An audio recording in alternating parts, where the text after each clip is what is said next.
There you go.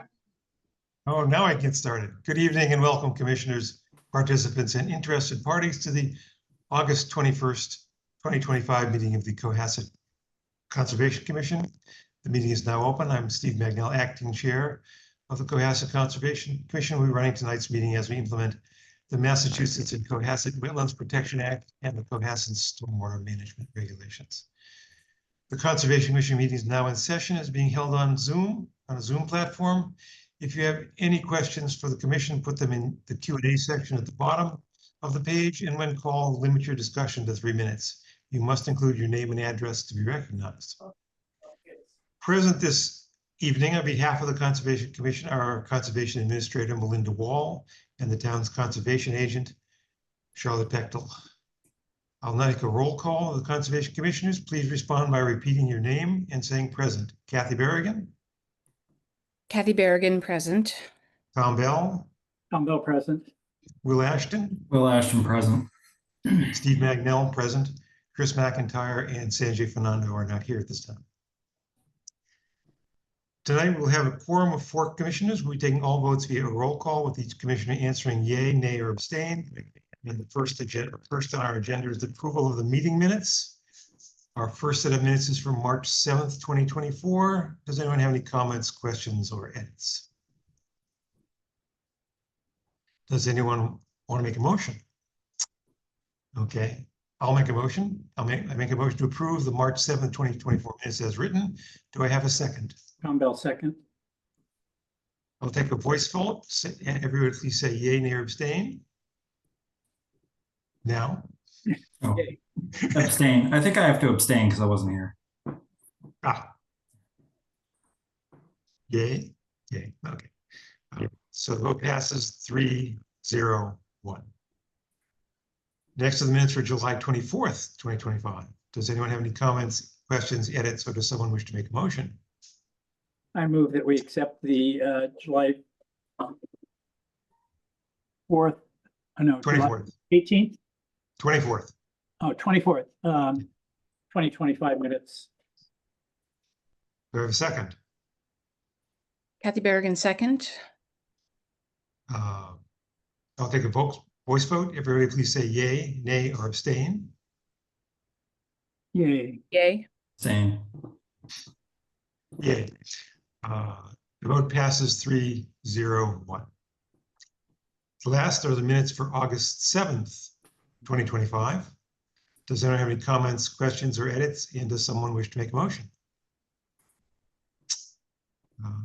I'll make a motion to approve the August 7th, 2025 minutes as written. Do I have a second? Second. I'll take a voice vote. Everybody please say yay, nay, or abstain. Yay. Yeah. Yay. Yay. The vote passes 4-0-0. Steve, did we miss one? Did we miss the April 18th set? Yeah. There were 4 of them. We missed there's it. 4 of them. I missed it. I went by it. Yeah. Okay. I scrolled right off the page. That's okay. Okay, last are the minutes for April 18th, 2024. Does anyone have any comments, questions, edits, or does someone wish to make a motion? I move that we approve the minutes for April 18th, 2024. Do I have a second? Kathy Berrigan, second. Thank you, Kathy. I'll take a voice vote. Will everybody please say yay, nay, or abstain? Yay. Yay. Abstain. Abstain. I wasn't here. I don't think that passes. Apparently not. Just have to redo it when. Yeah, Sanji, we can revote on it when Sanji comes back. We'll table that motion until we have slightly larger form. Okay. Okay, we can now move on to tonight's public hearings. Before proceeding to the public hearings, I just want to note the following public hearings are continued. NOI 25-13 for 94 Black Horse Lane for the town of Cohasset to extend water service through an isolated vegetated wetland and bordering vegetated wetland from Black Horse Lane to Cedar Lane has been continued to September 11th, 2025. Our first public hearing is a notice of intent for 15 Nichols Road, NOI 25-23, with proposed driveway replacement and a pergola and hardscaping in the 50-foot and 100-foot buffer zones for Ronald Goldberg. In accordance with Massachusetts General Laws, Chapter 131, Section 40, the Cohasset Wetlands Bylaw, the Cohasset Stormwater Bylaw, Cohasset Conservation Commission will hold a remote public hearing on Thursday, August 21st, 2025 at 6:30 p.m. for the notice of intent 2523 to replace the existing gravel driveway with a permeable paver, construct a grill island, patio area with pergola, accent walls, and fire pit in the 50 and 100-foot buffer zones for Ronald Goldberg at 15 Nichols Road. The public is invited to offer input by emailing cpectel@cohassetma.gov. Details for access to the Zoom platform are on the Conservation Commission agenda at https://www.cohassetma.gov. Okay, we've commenced this hearing, and we can ask the applicant to present, or Charlotte, you can. Hi, Dylan. Hi, John. I Hi. don't see Ron in the audience unless there's a phone number that he's calling in on, but I can promote him if I see him or if they raise their hand. And can you guys just introduce yourselves briefly for the record? And you're welcome to share your screen and get started. Yeah, absolutely. Can everyone hear me all right? Yeah, we can hear. Yep. Perfect. For the record, Dylan Brady with Brady Consulting, here to present Ronald Goldberg at 15 Nichols Road, Cohasset. And here with me is John Bradley, the contractor for the proposed project. And can everyone see my screen sharing here? Yes. Perfect. It's my understanding that this project was in front of the commission before as an RDA, and the commission requested that an engineering plan was put in front of them, which we have produced. So the existing wetland resource area consists of a salt marsh shown in the dashed blue line at the bottom of the slope here. And the secondary resource area is a coastal bank shown in purple at the top of the slope. The coastal bank is defined by the land subject to coastal storm flowage, not by a coastal resource area. We have also shown the buffer zones, the light blue representing the buffer zones to the salt marsh area and the purple to the coastal bank. The proposed work is shown in a shaded orange. In the back, there's proposed a grow counter with a fire pit and patio area. In the front, a permeable paver section in the front near the garage, as well as a little extension on the road. And the proposed work is basically just to allow better access for the Goldbergs to enter and leave their house, as well as expand their use in the back here. We are proposing a erosion control shown in the dashed red all along the tree line here. So there's no proposed clearing of vegetation. As far as the coastal bank goes, it's highly vegetated. There are trees going off the side. So stability is not really an issue with this one. The reason it's delineated as a coastal bank is because of the land subject to coastal storm flowage. And with that, I'll turn over to the commission with any questions that I have about the project itself.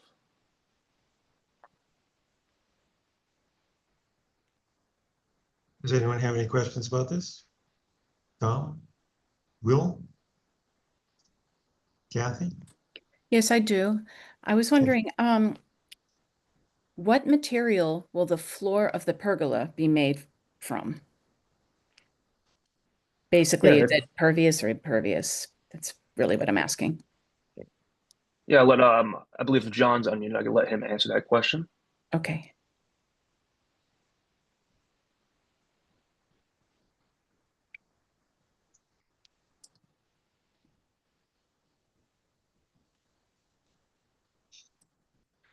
I'm not hearing John. I do believe that the patio area in the back here was counted as impervious for my calculations. I believe that was the intent. Right. Can you hear me now? Yes. Yes. Okay, sorry about that. No, the area underneath the grill island will be permeable pavers, just like the driveway. And the area where the fire pit will be a crushed stone. So those are the two materials there. Right now in the fire pit area, it's existing lawn. And then we just convert that an area to crushed stone for putting seating around it. But the actual pergola would have footings that would be sonotubed into the ground to minimize the impact on the trees that, as you can see on the plan, are right around in that area. The grill island itself will be a countertop, so that will be impervious, but everything that's on that little patio area will be a permeable paver, and the actual fire pit will be crushed stone. And then, of course, the driveway is permeable as well, so. Okay, great. Thank you, John. Sure. I see a new contour on there at 18, or is it 16 feet? Yes. 18. So you're proposing to change the grade out here, it looks like to me. Yes, just slightly because we have just 2 steps right here. So the existing 18 just runs just to the side of this gazebo. We're just proposing to just bring it out and just flatten this area out a little bit. So there is a slight change in grade, but it's very minor just to add this step here. So it seems to me that it looks feasible to pull this thing back out of the 50-foot buffer. Have you considered that? Right. You'd be referring to moving it closer to the gazebo itself, Tom? Yeah, that's right. Sure, we'd be happy to do that. That's not a problem. Yeah, so all the changes then would be in the 100-foot buffer and nothing in the 50-foot buffer. Right. Could we take just a small piece of that where we might have some crushed stone just to get the chairs around them? Would that be acceptable, or is that something you'd like to just see completely out? Well, it'd be my preference that everything's out of the 50-foot buffer. Okay. Again, we can make that work as far as whatever needs to go on there to satisfy that, Tom. That should be fine. Thank you. Any other questions? No question, just my only comment, I think, Charlotte, you had recommended conditions, and you're probably have to read them, but given your recommended conditions, I don't see any adverse impact on the buffer resource area, so I'd be supportive of this project and the variance. It sounds like, or it looks like, sorry, that driveway improvement may still be in the 50, and it doesn't seem like it's something you can move, so you probably still need a variance.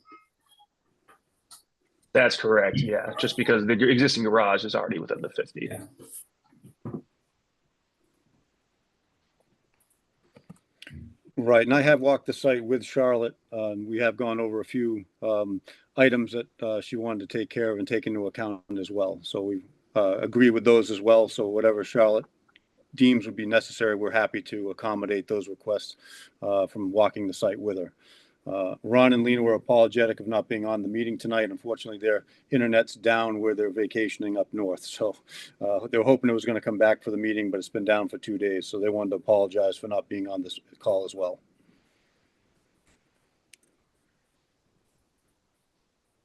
Charlotte, you want to present your conditions?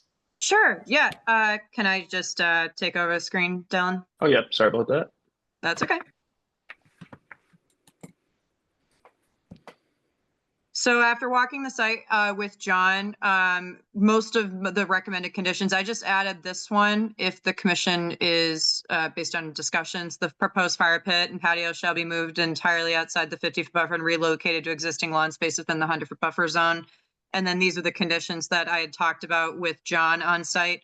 The contractor shall work with the agent to establish an erosion control plan and tree protection plan for the tree on the eastern side of the driveway. All driveway and excavation work near the tree on the eastern side of the driveway shall be done with an air spade and hand tools only. No work with heavy excavation and equipment for the driveway near this tree is allowed, just because it was, it's a large tree specimen. The owners plan to keep it, that, they don't anticipate needing or wanting to take it out. So John said that he could do the work closest to that tree with an air spade and hand tools, and then, do the rest of the driveway with the other equipment. And then in terms of the just general, being mindful of the work being near the salt marsh, no staging and storage of equipment and materials or vehicles are allowed within the 50-foot buffer except as needed on the existing driveway and enclosed landscaped areas. I have a question, Charlotte. Sure. What about the trees that are behind where they're proposing to build the pergola? The ones Right. near, I'm sorry, the like kind of on the left-hand side of the property. On the left-hand side of the property, right behind the wall, that square wall there with the Mhm. pergola. Most of the work there, and John, correct me if I'm wrong, most of the work will be kind of transplanting those plants and kind of just digging them out and then relocating them somewhere else. So I don't think we need to protect the trees there, but we could if we needed to. I just didn't think the work was as heavy in that area since it's kind of just mostly digging the plants out with a shovel. What Right. are there actual trees there, or are those just shrubs or something? No, they're No. like shrubs and perennials.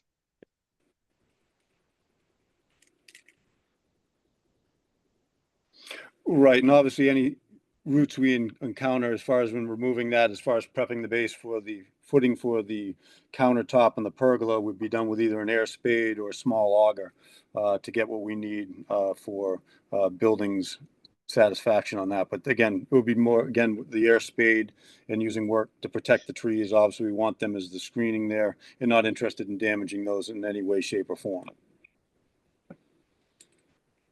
Steve, do you want me to revise condition 3 to just add the, and within the proposed, it was the pergola space? Right, grill area pergola, Charlotte, with an air Okay. spade and auger type, smaller equipment. No, it won't be an excavator going back there or anything of that nature. Okay.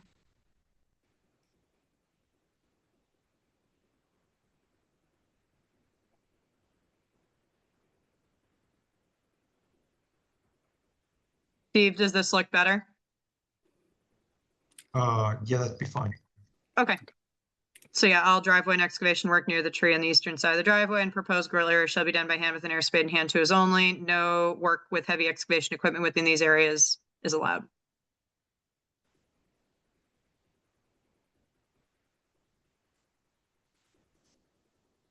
Any other questions, comments? Anyone from the audience? Doesn't look like it. Okay, Oh, sorry, just checking. I don't see anyone raising their hand and I don't see any comments posted. okay.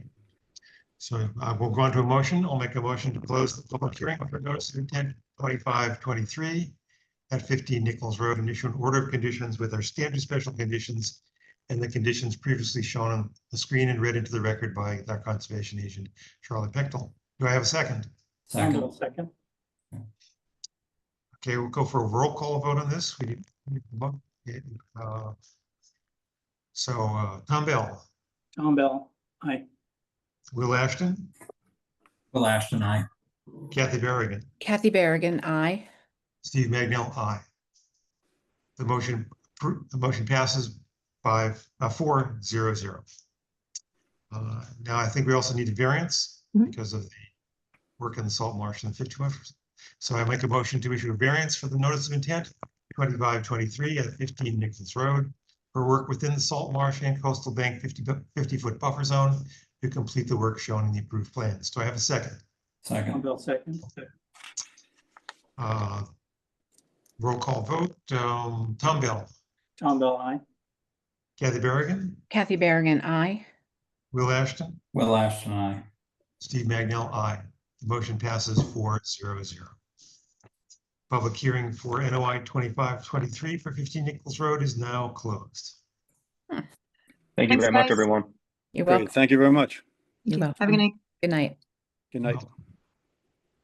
Next is a public hearing for a notice of intent for 33 and 37 Stanton Road, 294 and 300 South Main Street, and 33 Cedar Lane, NOI 2521, for an ecological restoration project to remove invasive Phragmites spanning multiple properties along the Gulf River. In accordance with Massachusetts General Laws, Chapter 131, Section 40, the Cohasset Wetlands Bylaw and the Cohasset Stormwater Bylaw, the Cohasset Conservation Commission will hold a remote public hearing on Thursday, August 21st, 2025 at 6:30 p.m. for the notice of intent 25-21 for proposed ecological restoration project to remove invasive Phragmites spanning multiple properties along the Gulf River. The addresses involved are 37 Stanton Road, Chris Snook, 33 Stanton Road, Paul Carter, 294 and 300 South Main Street, Diane Johnson, and 33 Cedar Lane, Marianne Murphy. The public is invited to offer input by emailing cpechtel@cohassetma.gov. Details for access to the Zoom platform or the Conservation Commission agenda online at https://www.cohassetma.gov. This hearing is now open. Hey, Mitch. Hello, how you doing? Hi, is there anyone else I should promote? Yes, please. There should be Tanner Poole. Oh, great. Yep, I wasn't sure. There we go.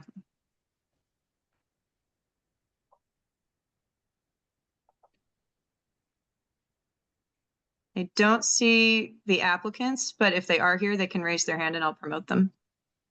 Yep, I believe Chris Snook was unable to attend this evening. Okay. And would you guys just be able to quickly introduce yourselves for the audience, and you're welcome to share your screen? Yes. Mitch Maslenko, wetland scientist with Goddard Consulting. Project manager with Solitude Lake Management. Great. Okay, so I'll share my screen and I'll present the project for the commission here. I'll start off by sharing my entire screen. I'm going to show you Mass Mapper, just to give you an idea of where we are in relation to Cohasset here. So here's 33 and 37 Stanton Road. Here's 294 and 300 South Main Street. And here's 33 Cedar Lane. And there's another parcel not shown on Mass Mapper, another sliver of a parcel here that's encompassed by 33 Cedar Lane. And I'll zoom out just to show you where we are. So this is the Gulf River here. And just north is the Cohasset Cove up here. So one of our tidal rivers here. And what the proposed project is for all these neighboring properties to have an invasive species management of invasive Phragmites over the span of several properties here. So I'll show you a picture more clearly where the Phragmites is located, but just to give you a sense of what resource areas we're talking about, we have the mean annual high water line of the Gulf River, which will cast that 200-foot riverfront area just about to the edge of this very clearly defined salt marsh here. And then we'll have salt marsh, which that's a jurisdictional resource area, coastal, and that will cast a 100-foot buffer zone. And then we have the Cohasset 50-foot buffer zone and 100-foot buffer zone. So I'll share another screen here.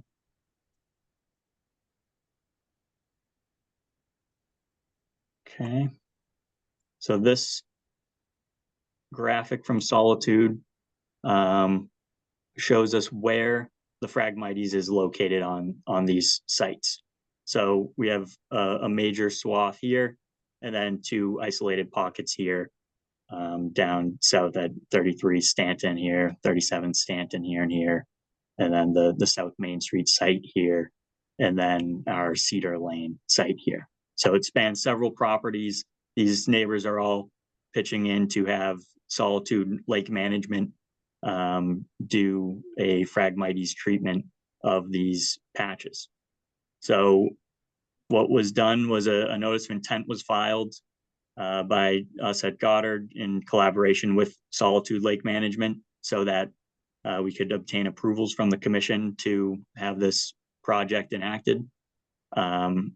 What was done was it was filed as an ecological restoration limited project. So we filed the regular notice of intent form as well as the ecological restoration limited project checklist and went through the pretty extensive checklist there. And I think Charlotte already had comments that she got back to my colleague Chris, which I appreciate you already doing and giving us so many comments already.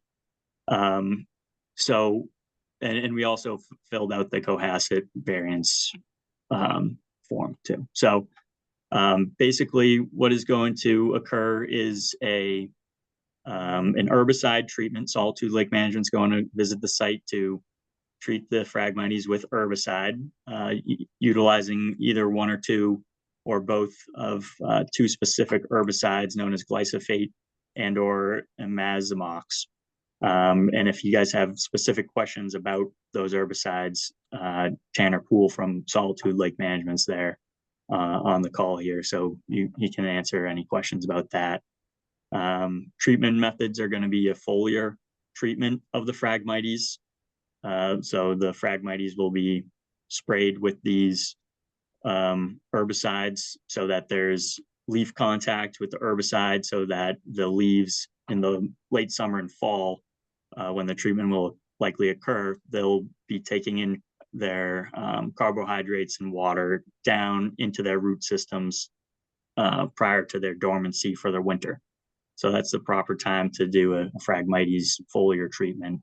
And in doing so, the desired outcome of those treatments over a several year span will be a restoration of the native species within the salt marsh. So that there's native grasses that have adapted over time to be present in those salt marshes, and that's the desired outcome of the project, is to have those native grasses come back to the salt marsh, to improve the wetland quality of the salt marsh, to improve the wildlife habitat that many species are adapted to, and to also improve aesthetic and recreational access to the salt marshes and to the Gulf River, because Phragmites can tend to grow 12 to 15 feet, blocking views, blocking access to its thick vegetation growth habit. And ideally, once the treatment of the Phragmites is completed, we'll have restored those interests of the Act, of the Wetland Protection Act. So I believe that gives a good summary for the commission. And I'd like to hear any comments or questions that the commission may have. How many treatments will this take? Tanner, do you have an idea? Yeah. No, I can take that. At the moment, Phragmites are kind of like a tough species to deal with, to manage. I want to say this could be a one-time treatment, but in my experience, we normally have to come back, I would say at least between 3 and 5 years to truly manage the infestation. I mean, it seems to be a species with a fair amount of seeding, as well as the growth through the roots. So just that, and I assume that these herbicides do not affect anything about the growing plant. Well, yeah. So between the herbicides, I would say there are two. There's glyphosate and there's imazamox. Imazamox is a little bit more selective for the broadleaf species. Glyphosate kind of has this more of a broad spectrum herbicide, so it's one that you could possibly be a little bit more concerned of. But both of them have a proven track record to affect the stands of Phragmites. I guess the question I had was, what about regeneration from seed as opposed to from roots? Apologies. The seed packets that are found on top of the Phragmites, they don't really have a high percentage of reproduction from them. There's like a 1% chance of the seed packet that causes like a reproduction or growth from the seed. Majority of the reproduction that you see, like from the growth out there, would be just from the rhizomes. And the other question I've got is one on overspray. I mean, obviously it borders the salt marsh. Will you be able to not affect the existing growth that's out there?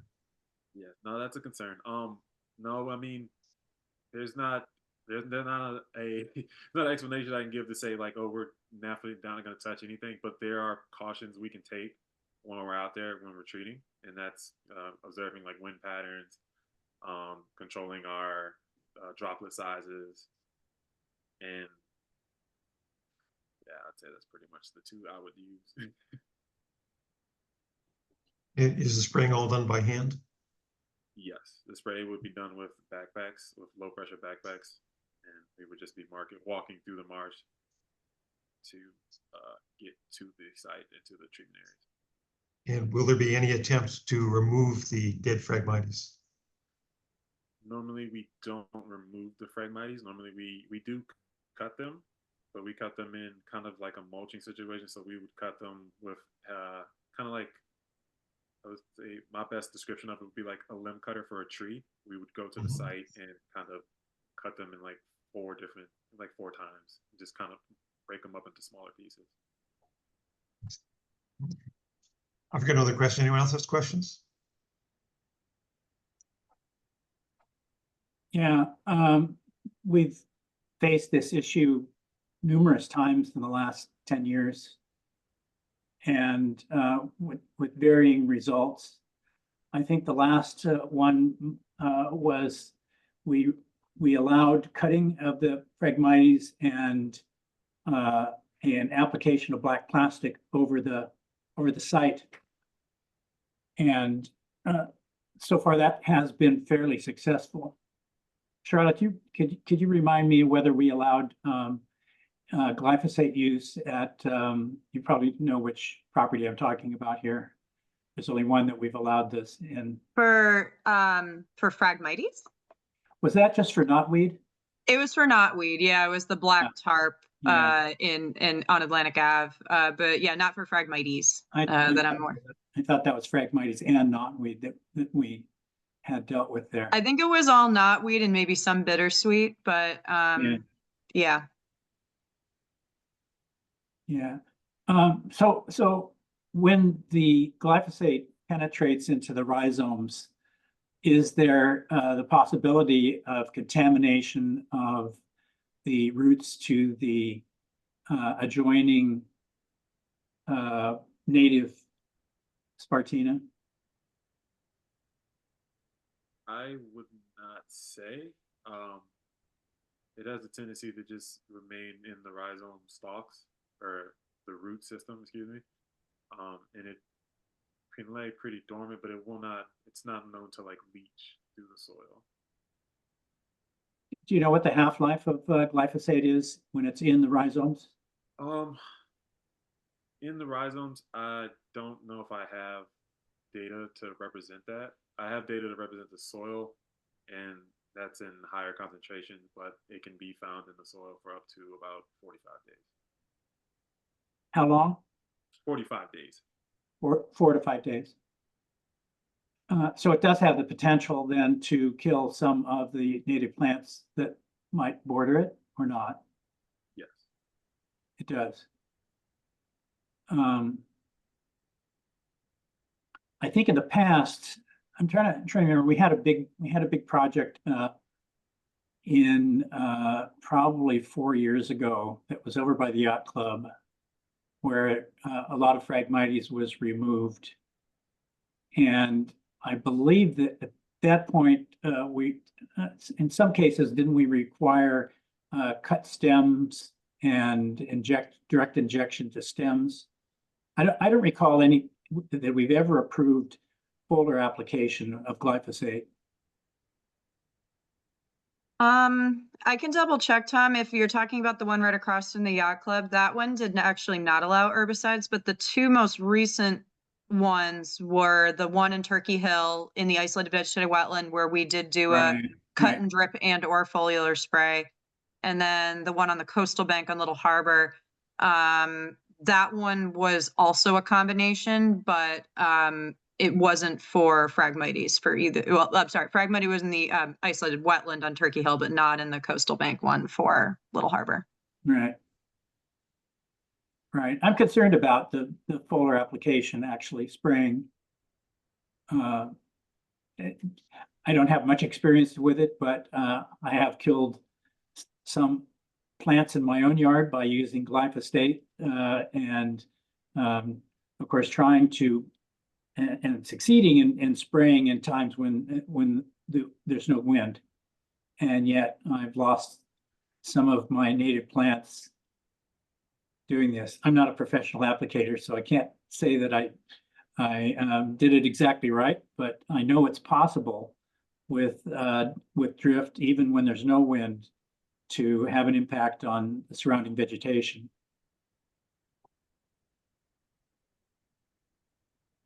So I'm concerned about that. Also, then we've had a long-standing prohibition of people using glyphosate or any herbicides for that matter in areas like this. One of the, we've had two experiments, I would say, in ecological restoration. Generally, in the past, we've frowned on it and, in fact, prohibited it. And but we've got two currently running. They seem to be successful, but none of them allowed foliar spraying. They weren't for Phragmites, but nevertheless, we just haven't allowed it.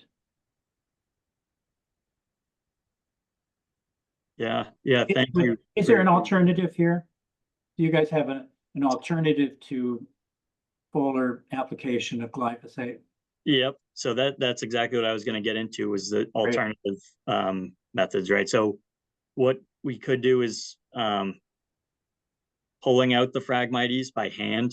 However, by experience, that is a rather ineffective and damaging method, because what happens is when you start pulling up the Phragmite root masses and rhizomes, you're disturbing the soil composition of the salt marsh, which has built up over long periods of time. So that's something that we've wanted to avoid doing, to not mess with the soils of the salt marsh, and to not and to limit our impact. Because also, if we begin pulling out plants, we're loosening the soils, walking over the soils to pull out more plants, compacting the salt marsh soil. So we believe the herbicide treatment is going to be a less impactful method of Phragmites control in terms of preserving the soil. I do hear your concerns about the adjacent plants being impacted by the treatment. It is it's a possibility. You know, you're completely correct that it is a possibility, but I think it would be a worthwhile minor impact to some adjacent native plantings for the benefit of the entire area being treated for Phragmites, and hoping to have nearly a 3/4 of an acre of salt marsh becoming a once again native species composition. So even if we have some damage to the fringe of our Phragmites patch on the initial treatment years, the overall benefit and increase in native vegetation would be vast. So I think that's where our trade-off is with that. So how feasible is it to cut the Phragmites, but not all the way down to the ground, and then do direct injection of glyphosate and the other herbicide that you proposed? So maybe And how effective might that be? Yeah, I'll take a stab, and then Tanner, you can probably elaborate a little more. But based on my experience with herbicide applicators, is they've told me that doing the stem injection after cutting the species, it can actually result in the use of more herbicide than the foliar spray, because you're targeting one individual plant, you're injecting a certain amount of herbicide, and there's a lot more margin for it to have more herbicide used throughout the entire swath of the Phragmites patch. And so that's what I've heard. But Tanner, maybe you can elaborate if you have some other things to say on that. I mean, I would definitely agree. You definitely have to use a little bit more, or not, I wouldn't say a little bit, but you definitely have to use significantly more than you would use for a foliar spraying. And possibly the fact that it. I'm sorry, I really can't hear you. You're really faint. Maybe you need to be a little closer to your microphone. Can you hear me now? That's better, but not great.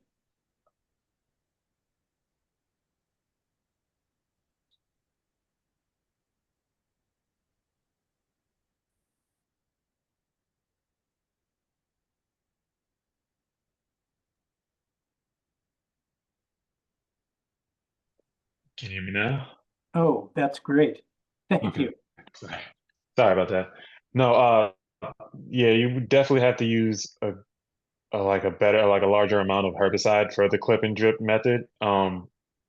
And it's like you said, you would use it more, and it may not be as feasible or as viable as a solution as the foliar, because when we're spraying the herbicide foliarly onto the leaves of the Phragmites, that is kind of like their active time when they're taking in nutrients, they're taking in sunlight, they're taking in water right before they go dormant. So this, that type of spray, when it hits the leaves, it gets absorbed straight down to the rhizomes. They're actively accepting nutrients. When we do the clip and drip, because their stalks have been cut, this kind of negates their ability to take up nutrients because their stalks have been cut in a way. So it's definitely a method that we can use, but it's not as, I would say, potent. So after your first year, or you're gonna treat in late in the growing season, and the next year, the next spring, probably you're not going to get it all, right? You're going to start seeing sprouts come up. How are you going to deal with transitioning back to? I assume it's Spartina that you're expecting to replace it. Is that correct? Or is there another grass or other plant? I'm sorry, I'm confused by your question. Can you explain it again? Yeah, I'm just wondering how the succession plan here, each season as you apply your glyphosate and the other herbicide, is it going to be is the ground going to be bare until you think it's finally gone, and then you're going to come back and start planting native plants in there? Or is this a transitional thing where you're going to start planting native plants even while you're still trying to balance the Phragmites? Yeah, no, I wouldn't try to introduce any, for example, like we said, plugs in the, I wouldn't try to introduce anything until we kind of have a better sense of control over the Phragmites. So no, definitely not. I wouldn't do it in the first year. If anything, I would possibly look at the third year, just to make sure we have a better sense of control over the Phragmites growth. Yeah. Does it help? Would it help to, in fact, after year one, or after your first application in the following spring, if you were to cover this area with black plastic? Is that a feasible thing to do? Is it an effective thing to do? I mean, yeah, and the concern for off-target spray, that's definitely something that I would promote. The other idea is, since the Phragmites growth is so tall right now, so for example, out there right now in those patches, the frag can be possibly up to 14, 15 feet. We could go in and cut the Phragmites first. So then the Phragmite, we're not spraying, in a sense, we're not spraying up in the air to reach the Phragmite leaves. We can have fresh cut Phragmites with the leaves kind of around 5 feet, 6 feet, and that can be a little bit easier of a reach. So we don't have too much off-target drift and spray high in the air. That's not the question I asked, but the answer is very useful. Thanks for that. Let me clarify. After you have applied your end of season spray, the following year, the following spring, you're still going to have dry dead Phragmites standing. Is it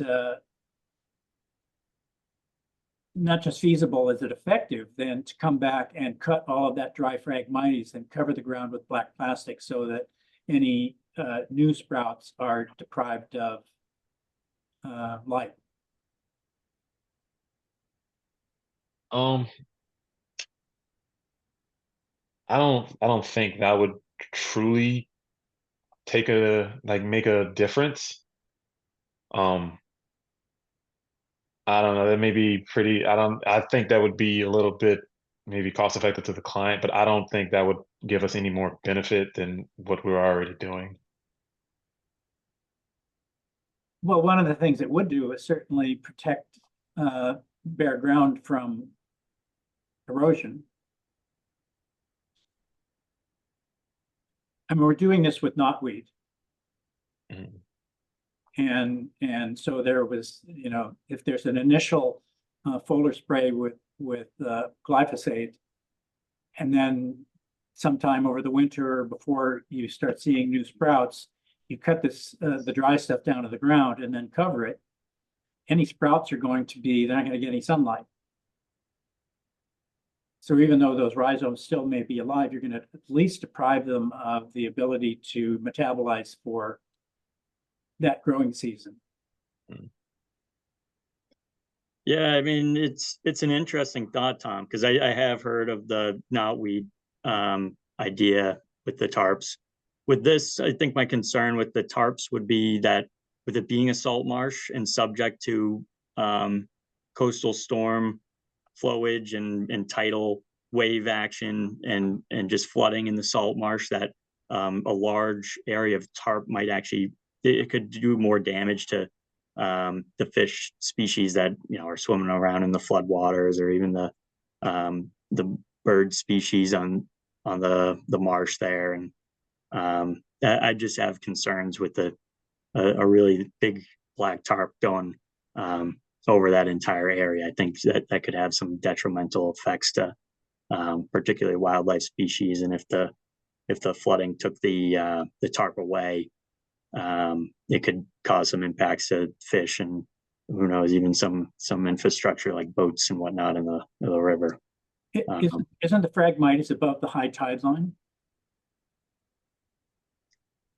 I mean, it's possible. I'm not entirely sure in this location, but it's I thought it couldn't still stand. possible for I thought Phragmites is limited on the saltwater side by literally by high salinity.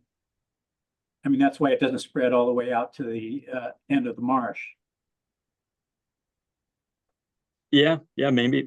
Yeah, one of the ways to eradicate it is with salt, so I agree with Tom that What's that? one of the ways to eradicate it is with salt. So that's, you're right. That's why it's not growing out further, because it gets Yeah. saltier out there. I just wanted to throw my comments in for Yeah, go ahead. I 100% don't support the foliar application. I don't see how it could require less when you're spraying it into the air versus injecting it into a stem.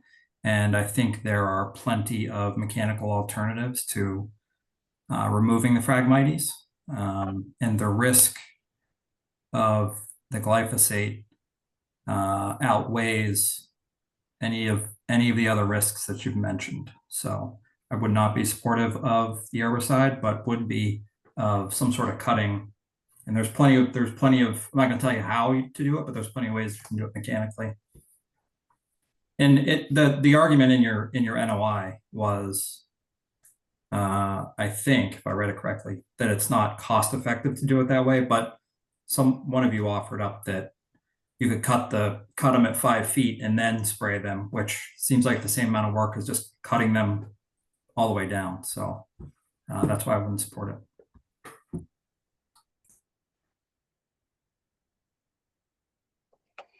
I would say that in general, most of us here on the commission would like to see Phragmites go away. We certainly would like to be able to address these problems, not just here, but all over town. It's a problem. We're just looking for a method of doing it that seems a little bit more sound than just going out there and spraying with backpacks, spraying glyphosate with backpacks. No, I mean, that's completely understandable. I mean, what if we took the switch away and we just said no glyphosate and we were using imazamox? I can't answer that directly, but tell me more about that. What are the issues with that herbicide? I mean, there's a lot. Why is it better? Why is it better than? I mean, there's a lot of concern about glyphosate. But I mean, like I said, it's more of a glyphosate's more of a broad spectrum type of herbicide, and imazamox is more selective. It targets more broadleaf species, not there could be some more broadleaf species there, but it's not as a broad effective killer as glyphosate. Well, that sounds good. That sounds better than glyphosate. So why would you propose to even use glyphosate? If this is more targeted towards a broadleaf species. We ask for both. We try to ask for every tool we can. And I mean, we're perfectly understandable if the commission doesn't like a certain tool. Well, our bylaws and regulations specify no herbicides. Are you talking about the ClearCast? Is that the one that you were talking about now? Yeah. Yes. So it says very toxic to aquatic life with long-lasting effects right in the SDS.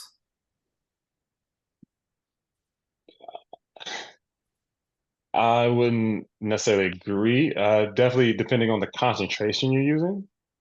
And I believe ClearCast is not toxic to aquatic and terrestrial species. It's usually, especially when you're treating for foliar, you're worried about the surfactant. You don't want to treat with like a methylated seed oil or anything like that. Why would you be worried about the surfactant? That just breaks down the grease on the surface, right? A surfactant helps you spread the herbicide onto the cuticle of the plant. It helps you pretty much like gain, I guess when you say gain traction. Yeah. Well, I can only go by what the SDS says. Very toxic to aquatic life and also reproductive toxicity, which is a no-go for me as well. The same as, it sounds worse than glyphosate, but I don't know. I'm just going off the SDS. And you have to realize that we do look at these sheets, and we have to take those at their face value.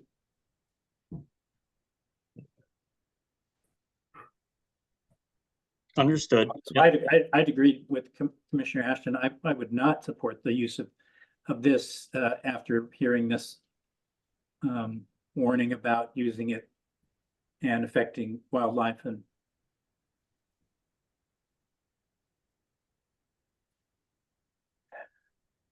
I mean, I can find some supporting details that I can send to the commission that would disagree with the statement, but that can be sent later. But I don't believe that. I mean, I don't know. I'm not no comment. Mr. Chair, I can just briefly mention that as Mitch and Tanner had summarized in the beginning, I did have a handful of comments. There are also a few other things we're waiting on. We did receive a file number with a few DEP comments, but I think we're still waiting on Division of Marine Fisheries. And I did ask Mitch and Tanner's team for some examples, and I also reached out locally to see if I could find some examples on my own. So there might be some more information that we may need to see. And then I did have another comment that I would like to go out and visit the site when it's been staked out and flagged. I don't know if that's something the commission is interested in, but my overall comment was definitely about site feasibility, success, and the justification of herbicides through a separate variance request, which they will prepare for us for just the herbicide use. So that maybe there's some more information to kind of consider that we still haven't received yet.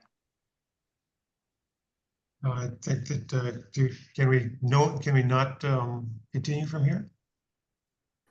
Oh, sorry. Did everyone provide comments or questions? Kathy, did we miss you, or Steve? You had your questions, and Will and Tom. I can't. Yeah, the only other question I've got is the concern again with the lifetime of the herbicides and the fact that it is an area where there is, tidal change. So there's a lot of water flow, and the question is whether or not by spraying it, you're going to end up with herbicide on the water and then being pulled out into where there's more aquatic life and more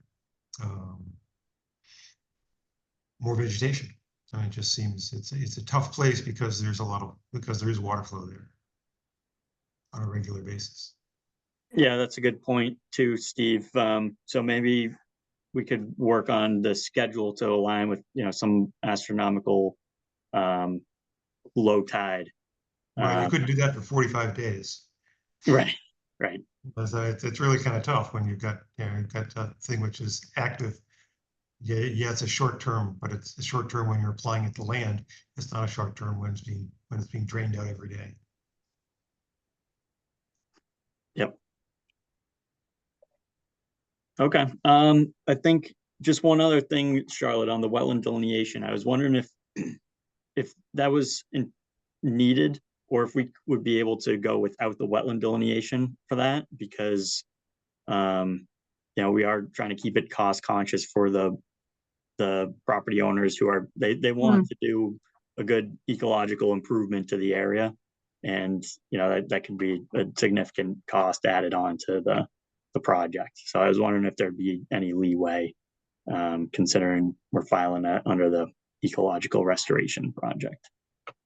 Yeah, that was one comment that I'll defer to the commission on. We have seen of the two recent ecological restoration projects with applied herbicide treatment. The trustees were in a similar situation. We did work with a wetland scientist pro bono, but we didn't have like a fully developed professional land survey.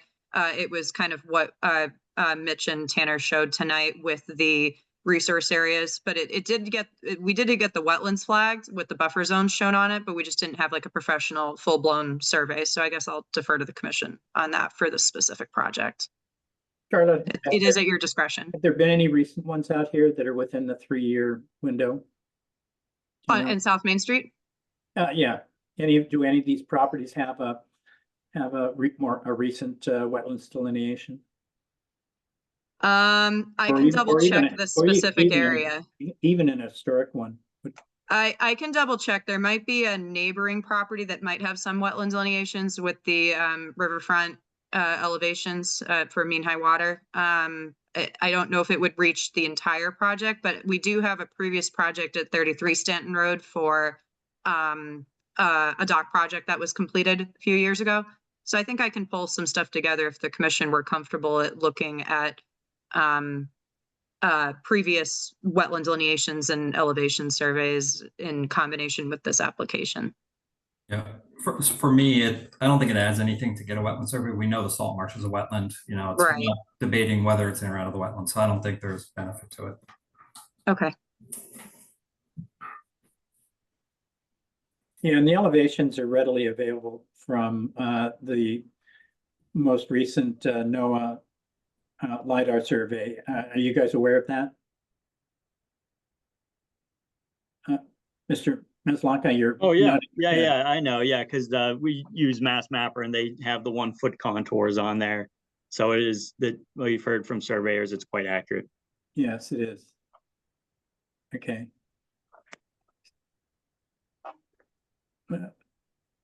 It seems like we normally do require that the buffers be flagged here so we know where those are.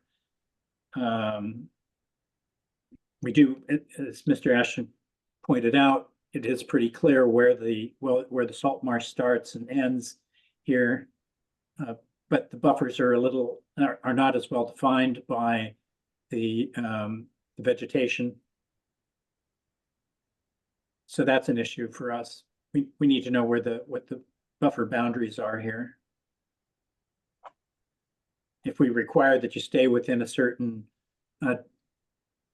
one of these buffers or don't transgress them, we need to actually know where they are. Yeah, so what would the buffers be needed for? What would you need to know their locations for the fragment? Well, first of all, you're going to ask for a variance to work within the buffer, right? You need one of those. Well, we need to know where the buffer is. We can't issue a variance for an undefined, geographically undefined buffer. If they were to use Mass Mapper plus a combination of any recent site plans that we have, could they kind of do what we sort of do on our near map and create a 50-foot buffer from there?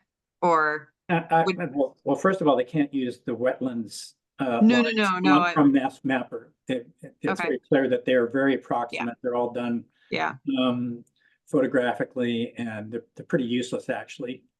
okay. Um, if the mean high water is that elevation, I presume it's defined here by somebody at some point. And that's used for, we've got a coastal bank here too. That's an issue, don't we? Or do we, or don't we? Maybe that's a good question to ask. Do we have a coastal bank we need to be concerned about? That's a good question. Let's see. I mean, it's possible some of the mosquito ditches creep up toward the Phragmites. Well, the coastal bank is defined by the grade at the edge of the, it's a grade defined boundary. So that's something that you'd have to use the LiDAR for. the topography to define that.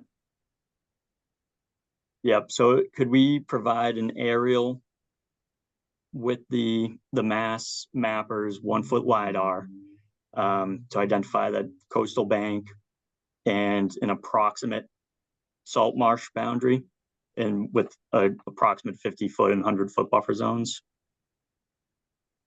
Yeah, we don't define the precision that they have to be presented to us at. I mean, I think that'd be a good start. If it were pretty clear, unambiguous, I'd be okay with that.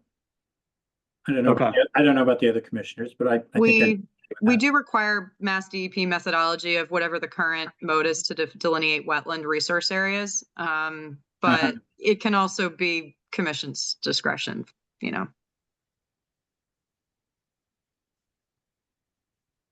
Yeah, I mean, the scale of the project, this is a big project. It's not trivial by any means. So I'm not sure that I'm comfortable relaxing too many of our kind of established precedents.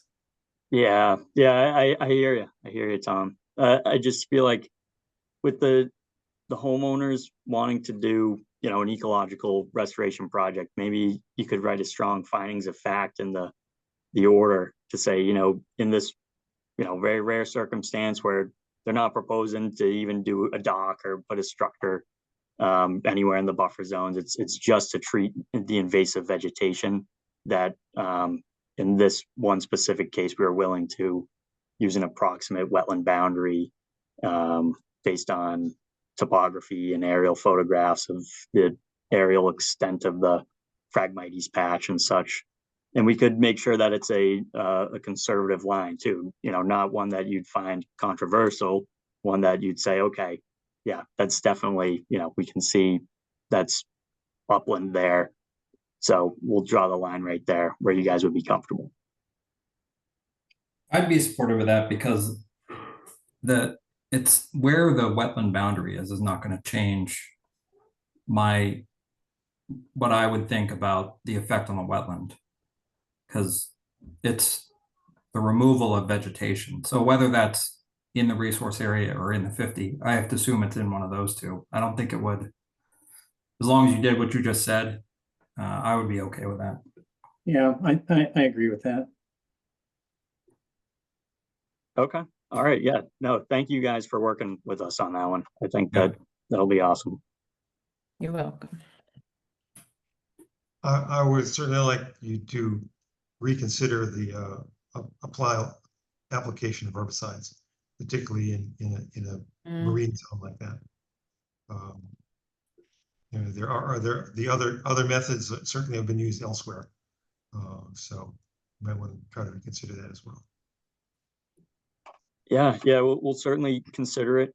And it'll be up to the applicants though, if they review the alternative plans and it's not something that they find favorable, they might not be able to move forward with those alternative plans, but it's something that we'll at least bring to them and it's worth considering with them. So Yep. Are we continuing?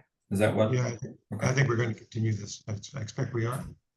Yes, yeah. So let's, I think if there's no other questions, we'll just continue it in the project hearing, public hearing for NOI 25-23 for 15 Nicholas Road is continued to. What about, that would be, when So we- the two dates in December are September 11th and September 25th.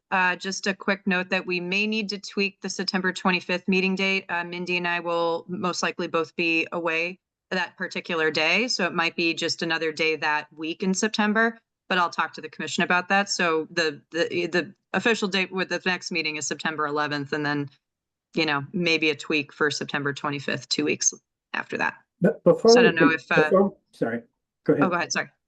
Before we continue, I just want to be sure that the applicant knows what they need to do.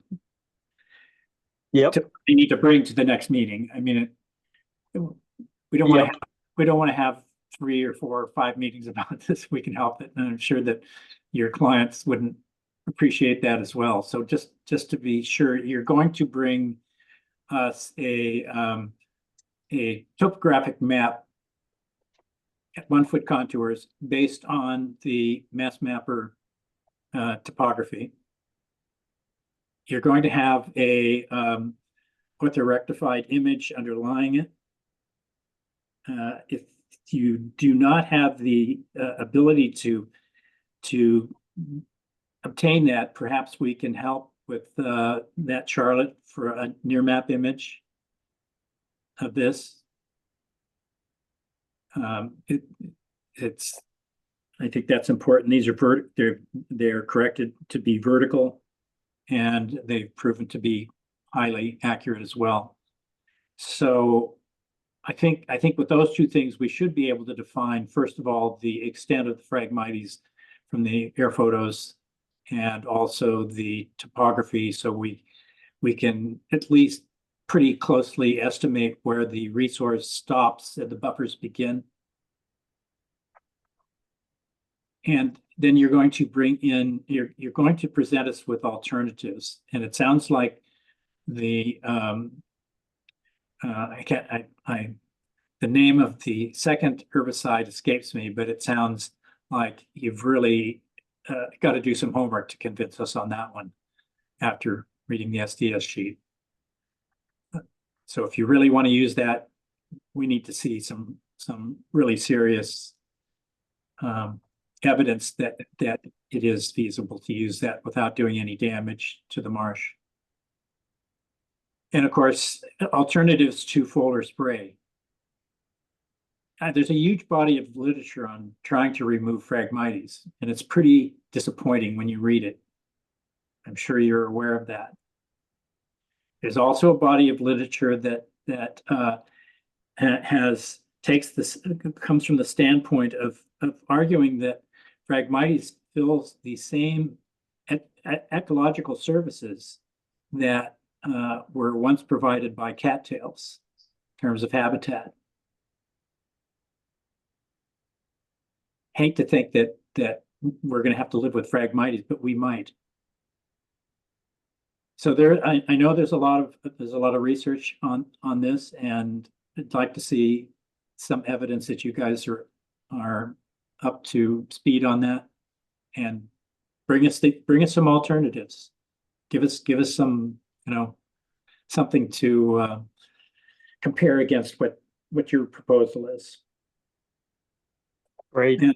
And yeah, no, I appreciate you going through that list. Unfortunately for the applicants, and sorry to say, but the cost is not something that we consider. It's just not part of it's not part of the process. Understood. So yeah, thank you very much for recapping that, Tom. That helped. So yeah. Well, I did just say that, and did I leave anything out? Commissioners, was there anything else we needed, you think? I think I pretty much covered it, Tom. Okay. All right. Great.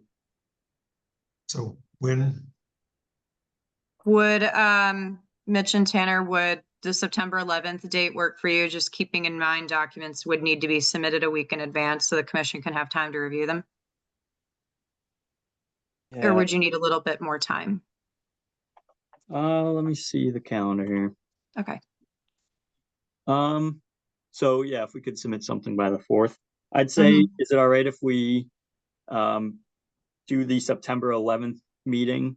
Yeah. And if for whatever reason we don't get things to you on the 4th, we request a continuance? Yeah, that's perfect. Oh, I thought of one more thing that I know I'd like to see, and that is case studies of other places that are similar to this that your firm has actually accomplished, kind of a before and after thing, and maybe the pluses and minuses that you found with the methods and how successful you were.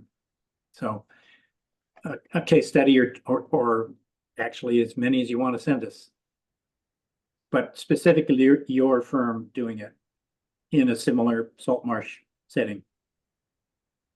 Yeah, I think Tanner, you'll be able to provide that, right?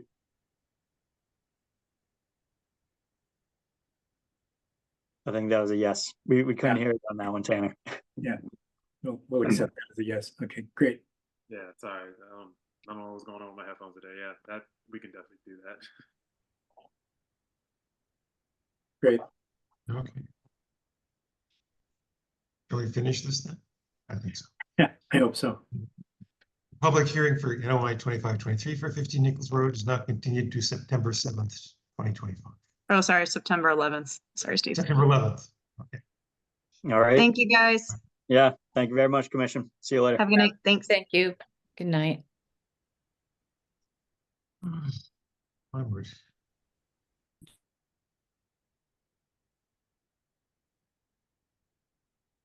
Okay, so which one is next here? I think the next one is the after the fact notice of intent.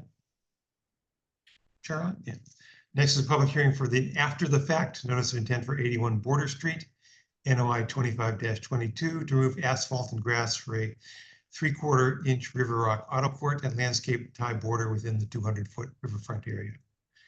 In accordance with Massachusetts General Clause, Chapter 131, Section 40, the Cohasset Westlands Bylaw and the Cohasset Stormwater Bylaw, the Cohasset Conservation Board remote public hearing on Thursday, August 21st at 6:30 p.m.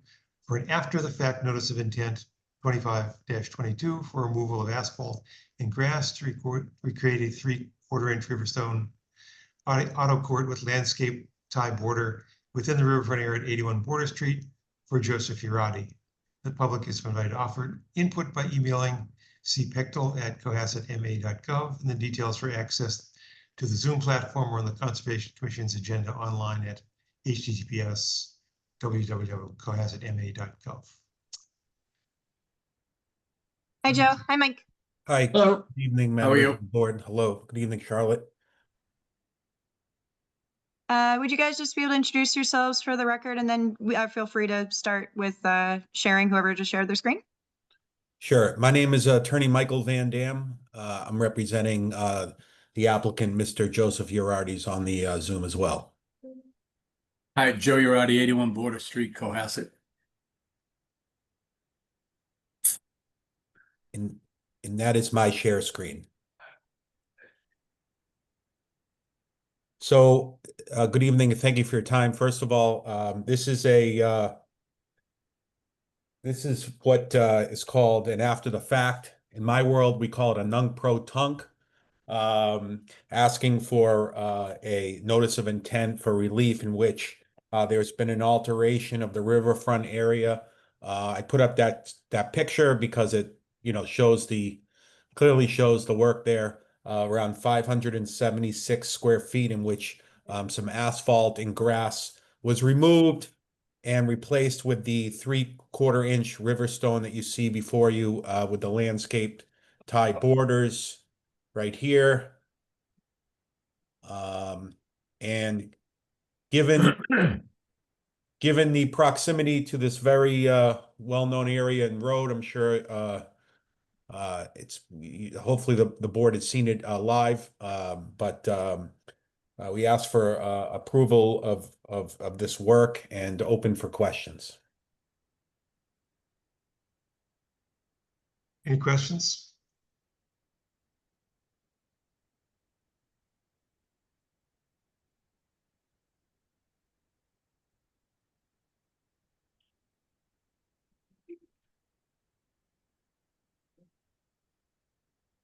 Is it my only, there's no drawing or anything, so Charlotte, or at least I couldn't see one on the drive. Is this in a 50 or resource or 100, or do we know anything? Oh, sorry. Mike or Joe, I can pull it up if you need me to, but they did provide a plan in the NOI submission packet. It was a markup of a previous plot plan with wetland delineations. So this parking turnaround area that you guys see here is within the riverfront and within the 50-foot buffer to the coastal bank. Partially. It's not within the floodplain, though. We did determine it wasn't inland subject to coastal storm flowage. Riverfront, the entire 200-foot area is the resource? Yes, so one resource area within the inner riparian zone of the 200-foot riverfront area, and then within the 50-foot buffer to the coastal bank. Got it.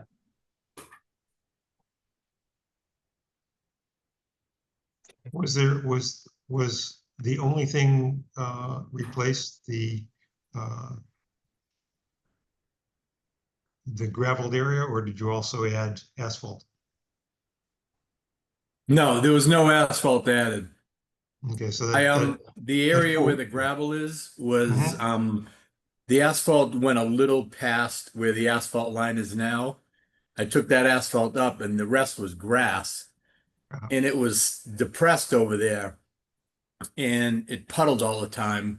So, and there were bugs like crazy every time someone parked in that area. So I just brought the rock in and leveled it off. And then I thought I would just square it off with some ties.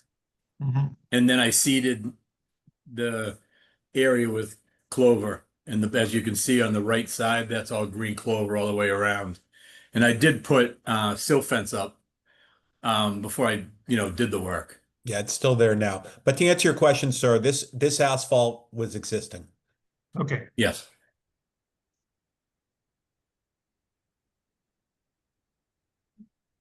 Any other questions from anyone? I guess, so it looks like, and I just got back on last meeting, but it looks like this goes back a couple months, so I apologize if I'm repeating anything here, but if you knew enough to put a silt fence up, why can't you get a permit? I guess, just for background. Well, stupidly, I didn't think I was changing anything. I just didn't want anything to roll off. As far as when you dump stone, it's dusty. And that's the only reason I put the silt fence, because I know better if you're going to do any work around an area, the silt fence will protect any runoff. Yeah. That's why I did that. Secondly, I didn't really change anything other than the railroad ties there, the stone versus the grass. And I did take up asphalt, so it is more pervious now than it was before. Mr. Ashton, I did speak to my client and you make a good point. It was pure naivete. Given the location to this main road, that wouldn't be a good move if he was trying to do it intentionally, thinking I know, violating. No. Yeah. So like you're right. It is more pervious. It's probably better for water infiltration than it was before. The only thing is you didn't get a permit, so I wouldn't have any problem approving the NOI. Yeah. Thank you. Thank you. It looks nice too, doesn't it? Okay, Charlotte, do you have any comments, suggested or conditions? Michael, I'm not sure if you have heard from DEP, but for whatever reason, we do not have a file number. So I'm not sure why, because I know you submitted the check and the submission, so I don't know what the holdup is. Have you heard from them at all as of today? No, and I'll check with them. Thank you Okay. for reminding me.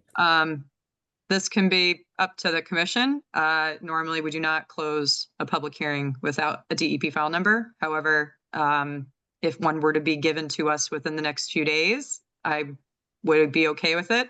We have 21 days to issue the order of conditions from the closure of the public hearing, but it just for practice, most commissions do not close it. But in this particular case, since it's an after the fact permit, I mean, I'll defer to the commission. And then my only other comment was this was related to the enforcement order, which required the after the fact notice of intent. So this is also right below the NOI on the agenda. So if the commission is satisfied and were to issue an after the fact order of conditions, you can choose to amend or lift the enforcement order. And if you were to amend it, just specify what the next steps are for Mr. Uriarty. That's why the enforcement order is below the NOI on the agenda. It's tied to this.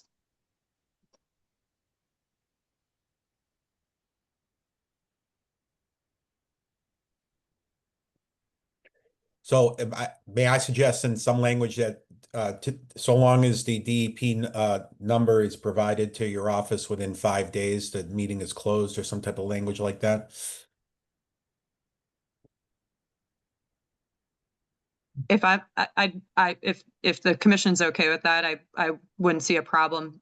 DEP, Southeast region is extremely busy in the permitting office, so I don't think it would take any longer than a few days to get a file number. I don't think it would certainly take 3 weeks.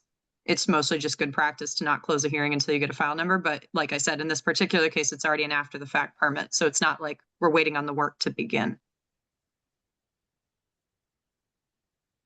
So if we're not waiting on the work to begin, we can just wait till we get the number, right? If everybody's good with it, we could just wait to close the public hearing. Or are you saying just close it now because it's already done and doesn't matter? Personally, I'm good either way, but Yeah. I'm just saying procedural wise, you don't typically close a public hearing before you get a file number. But like I said, this one is a special case where it's after the fact. Yeah. Just to comply with that procedure, as long as everybody else was good with this, couldn't we just do it quick with the agenda next time? They don't even have to come to the meeting, as long as everybody was good with it, right? I don't know.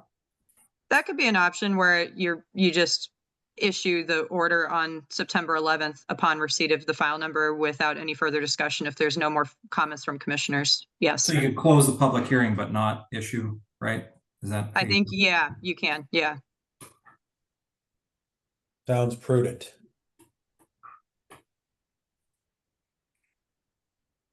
Were there any additional conditions, Charlotte?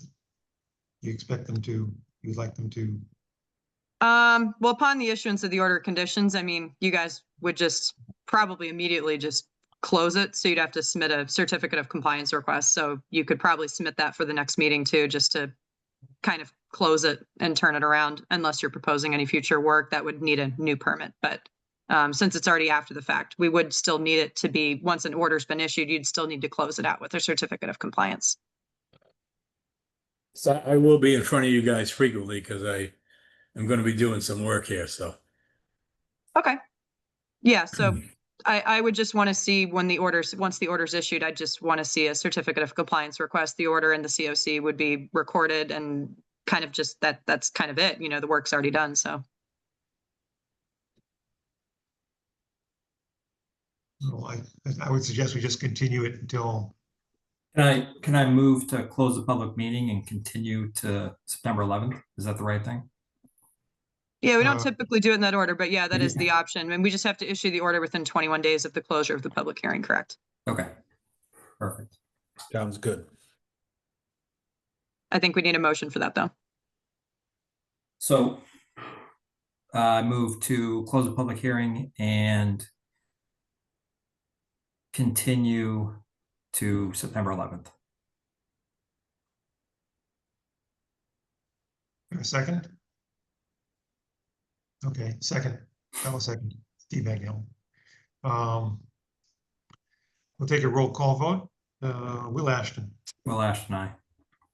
Tom Bell. Tom Bell, aye. Kathy Berrigan. Kathy Berrigan, aye. Steve Bagnell, aye. The public hearing for NOI 25-22 for 81 Border Street is now continued to September 11th. Thank you. Now, do we need to do the Thank you. enforcement with the enforcement order? That can be commission, your choice. Do you want to amend it or lift it? As of today, I'm sorry, not as of August 4th, right? I think that's when you guys submitted it. The enforcement order was to submit the abstract notice of intent. So as of August 4th, the enforcement order is being complied with. There were no other actions in the order.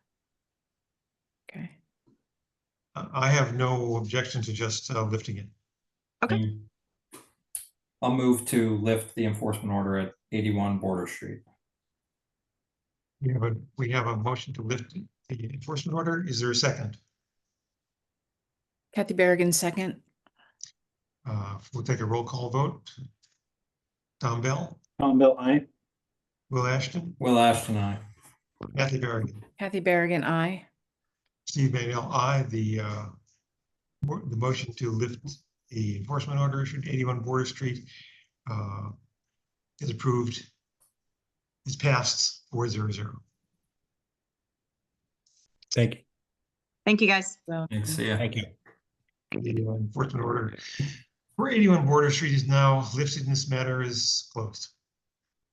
Thank you, guys. Thank you. good Thank night. you. Have a good night. Welcome.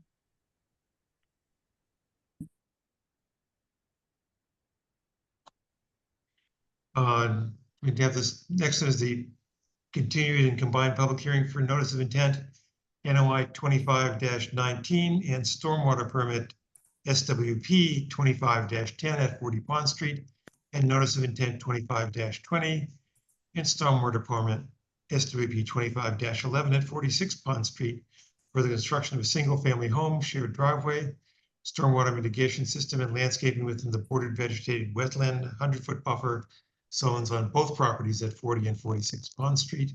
This hearing was continued from July 24th and follows a recent site visit from the Conservation Commission with the applicant and their representatives on August 11th, 2025.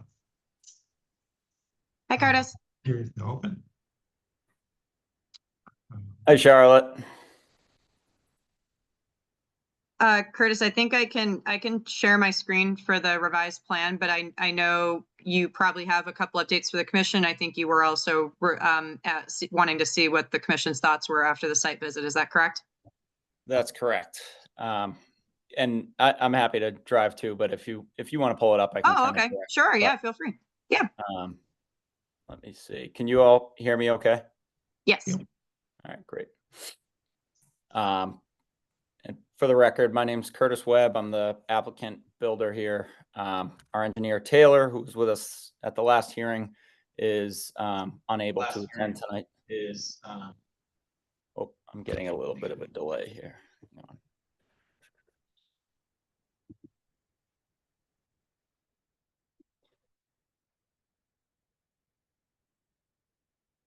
Did that work? Can you see my screen? Not yet. We can still hear you though. All right, let's try it again. There we go. All right, so Taylor is unable to attend tonight. She's preoccupied at another hearing. So I'll do my best to sort of answer any high-level questions. Anything technical, though, I'm going to have to defer to Taylor. But as you stated, Charlotte, we're really just seeking some feedback based on our site walk and the last time we met to see if you all had any thoughts on the plan. Oh, sorry, Curtis. You can't see the screen yet. Not coming up. Oh, it's something with my browser. Charlotte, do you mind just pulling it up? Yeah, It's the same plan you have.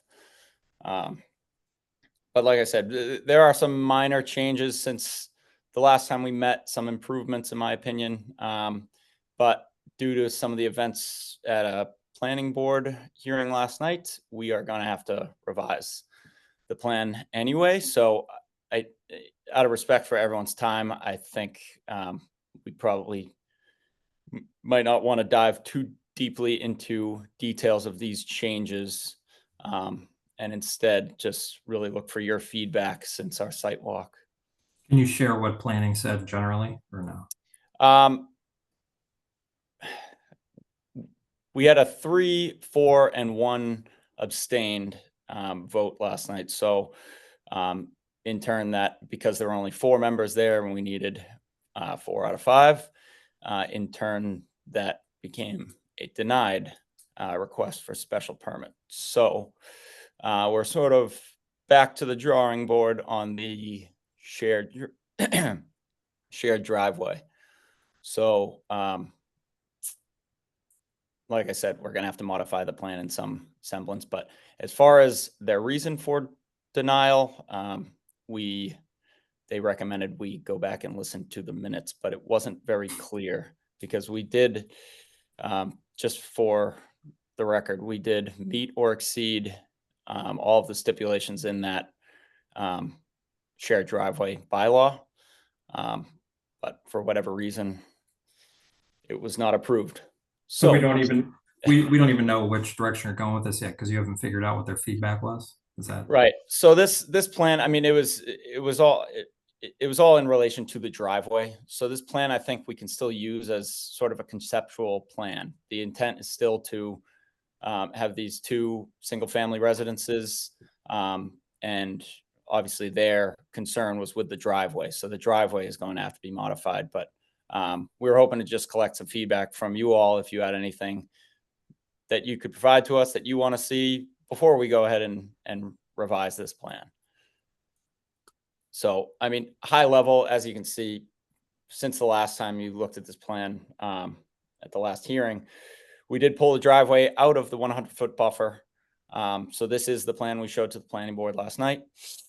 We also changed the footprint of these 2 homes to try to respect the 100-foot buffer a little bit more since the previous plan. So those were really the 2 major changes. So I guess I'll open it up to you guys if that would be okay. If you have any comments since our site walk. I know we couldn't talk too much on that site walk off the record. Since I'm already unmuted, I'll just have my couple comments and then go mute again. I think it's like you said, it is a plan that is as respectful of the wetlands as it can be. The stormwater runoff curves slow down, which in talking with why am I drawing a blank now? Our wetlands guy that does all the wetlands here that was out there. Yeah, Brad Holmes. He said because this is a hillside, he said his biggest concern would be erosion, which by slowing down all this water coming off the site with all the rain gardens, everything else, I think it may be improving the water that gets to the wetland down there. So that all being said, it seems like a project that I would support. I don't have anything that I would request you to change. Thank you.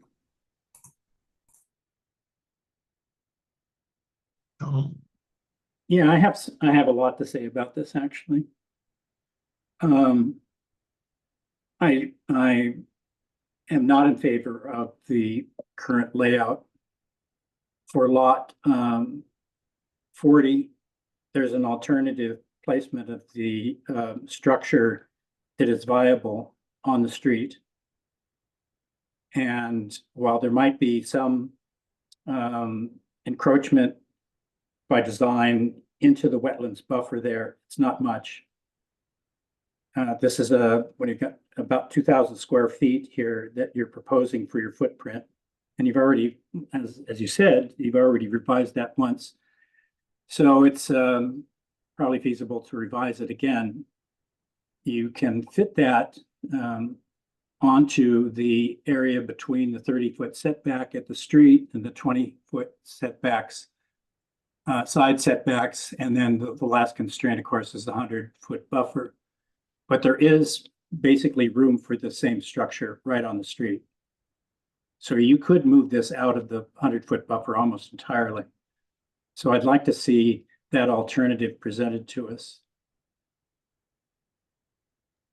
I've got a little drawing if you want to see what I have in mind here, but before I do that, I also would note that you have drawn the footprint for 46, and yes, you've moved it a bit, but I just really ask you, why wouldn't you move it right up against your 20-foot setback so that you're almost completely out of the 100-foot buffer?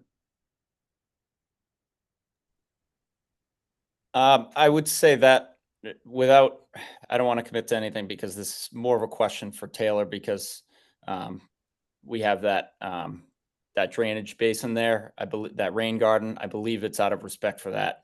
Getting the rain garden and that turnaround, I think affected the placement of the house. But that's valuable feedback. I think if we were to revise the plan, we might be able to move that rain garden, push that that footprint of the house more towards Pond Street and get it out of the 100 for sure. And I think that's valuable feedback as well. On number 40, there is that small swath of buildable area outside the 100 that the footprint obviously would have to be modified to meet side setbacks, but that's a possibility for sure as well. I think the intent here, obviously, when this old parcel was subdivided, this was sort of the intention of these weird lot lines, placing the house there. I don't want to speak for whoever I have did a it, comment about that too. Yeah. It seems to me that were you to do another A&R and repair this crazy lot line, it would be extremely beneficial for lot 46. You could not only get out of the 100-foot buffer, you could have a much greater area. You realize that in that 100-foot buffer, where you're restricted at our kind of, I'll say at our pleasure to what you can put there. You certainly, if we approved the footprint, that doesn't mean that we would necessarily approve either the rain garden or the turnaround or the infiltration chamber. And certainly if you're talking about landscaping around this house and having places for kids to play, there's no room there. But if you were to essentially, can I draw here, Charlotte? Remind me how to do it. Sure, it should be a button close to the top for annotate.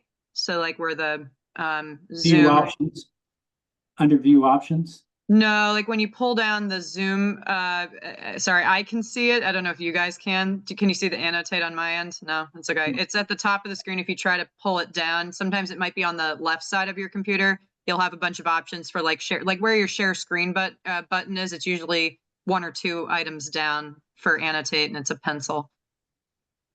Yeah, I don't really see it. Tom, would you be?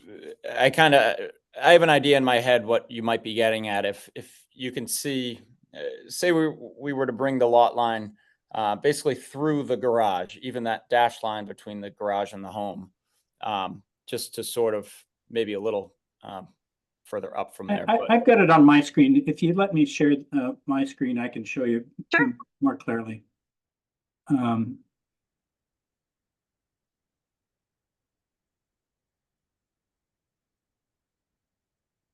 Oops. Didn't mean to do that. Now what do I do? Oh, heck. You seem to be there, Tom. What's that? You seem to have shared your screen. Yeah, what I did was I unfortunately I right-clicked here and it totally messed me up. It says I'm screen sharing, but I don't know what you can see.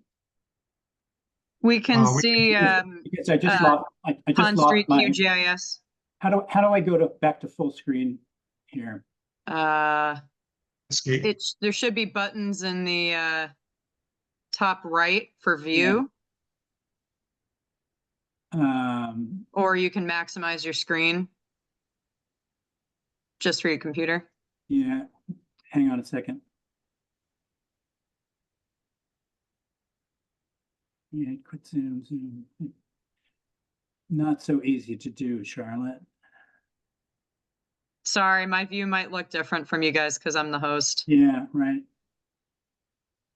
What are you trying to do, Tom? Oh, I lost my full screen, and so I can't see anything here. Okay, I got it back. Now, let's see, and my screen share. Let me stop the share and try this again.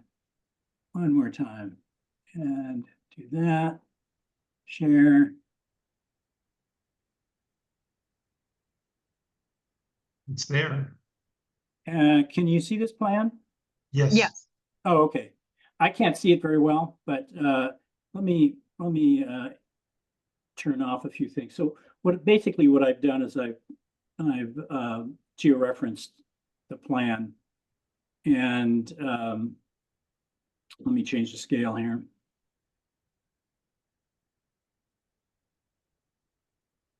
And turn some stuff off. Let's turn off your old site plan. So now you're just looking at the 100-foot buffer, the 20-foot existing 20-foot setback here, 20-foot setback here.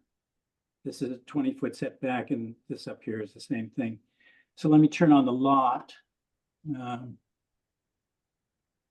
So if you let me turn on the old one too. Where's the old lot? Let's revise old lot. Okay, there we go. So here's your old lot right here, right? If you essentially give this section right in here to 46, you still have a conformable lot just by extending this line straight across here. Mm-hmm. And the benefit for this is this 20-foot setback now is referred to this line instead of the old line. So you've got a very large area in here you can develop, much, much larger than this little spot down here. You got room for just about anything you want to do here. And it doesn't create a problem with for us for wetlands buffer or any of that. You still have to move up in here for lot 40 to do that, but you're gonna have to do that anyway, probably. So you might consider that. I think for the A&R, it's pretty straightforward. You just file it, go to the planning board, state your A&R. I don't think they have the ability to disapprove of it. So then you're all ready to go. You don't have to worry about a shared driveway. You can put in a driveway that's about less than half the length. Illuminates a lot of those rain gardens. It eliminates worrying about this steep slope over here with your wall. So there's a lot of cost saving and benefits here to you. Yeah. To do that. Yeah, we'll definitely consider that. I think that's a great suggestion.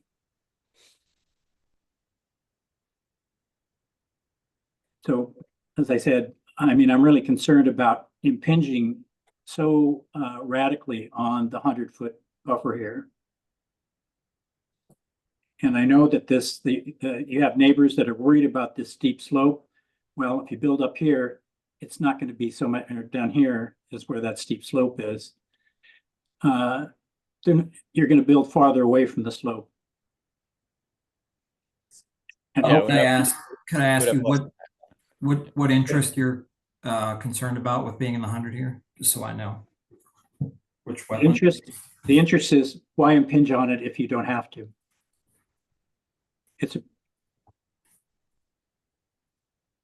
Well, I don't think that's not in our jurisdiction. There's specific interests that are, and I'm wondering which, like erosion control, groundwater recharge, things like that.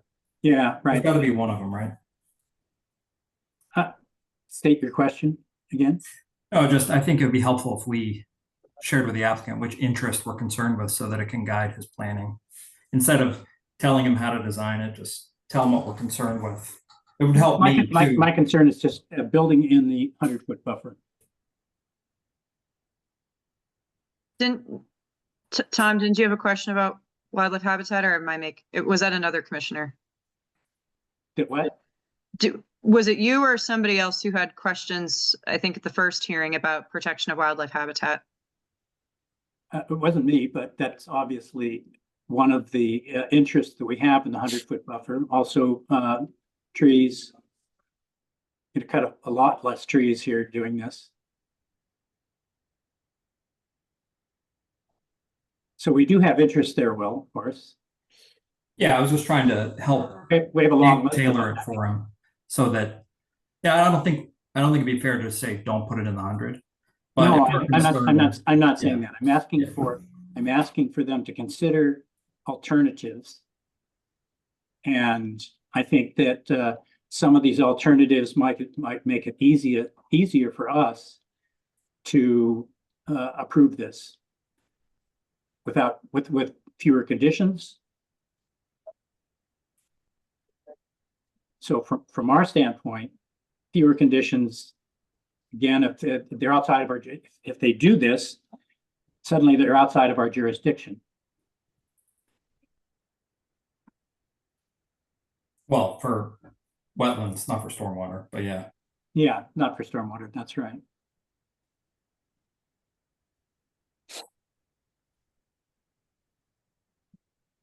So that's what I'm asking. Consider this. Show us some alternatives here that might fit into this. Maybe there's another solution here. Be creative. Yep, we'll absolutely consider that. We'll look into that A&R as long as the lots remain conforming and we don't somehow create a non-conforming lot. That's absolutely something we'll consider there. You'd still have 75,000 square feet, I believe, here. Lot width, not an issue? Well, it's no more narrower than, you know, here to here. I don't think so. Yeah, well, I appreciate that. I think that's a great suggestion. I mean, the first A&R puts you in a box by creating this. For sure. Yeah, it's clear what they were intended to do, and I guess we just went off their intent. But you're right, there may be a more suitable way we could divvy it up.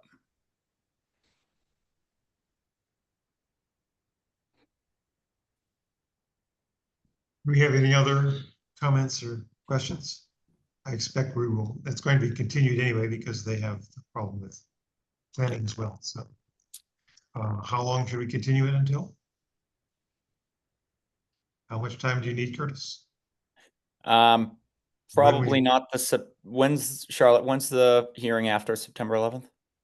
So September 25th, but just keep in mind that we may tweak the date, so it might be a different day that week. So the week of September 25th. Yeah, so that would be one of the last weeks in September. And the 25th is a Thursday, so it may or may not, depending on commissioner availability, we may tweak it to like a Monday or Tuesday or Wednesday that week. Okay. Would it be a problem if you put us on for the 11th and then Taylor can let Sure. you know? Yeah. Okay. Yeah, you can do She's that not as long gonna as like that answer. no, that's okay. As long as you guys email us in advance that you need a continuance and then just specify a tentative date, that's good enough for us to move it from the 11th if you have to. Okay, great.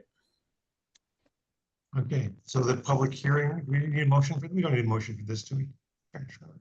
Public hearing for NOI 25-19 and SWB 25-10 40 Pond Street, and for NOI 25-20 and SWB 25-11 46 Pond Street are continued until September 11th, 2025. Thank you, Curtis. Okay. Thank you all. Appreciate all the feedback. Welcome. Talk soon. Thank you. Have a good night. Thanks. You too. Okay, what do we have next?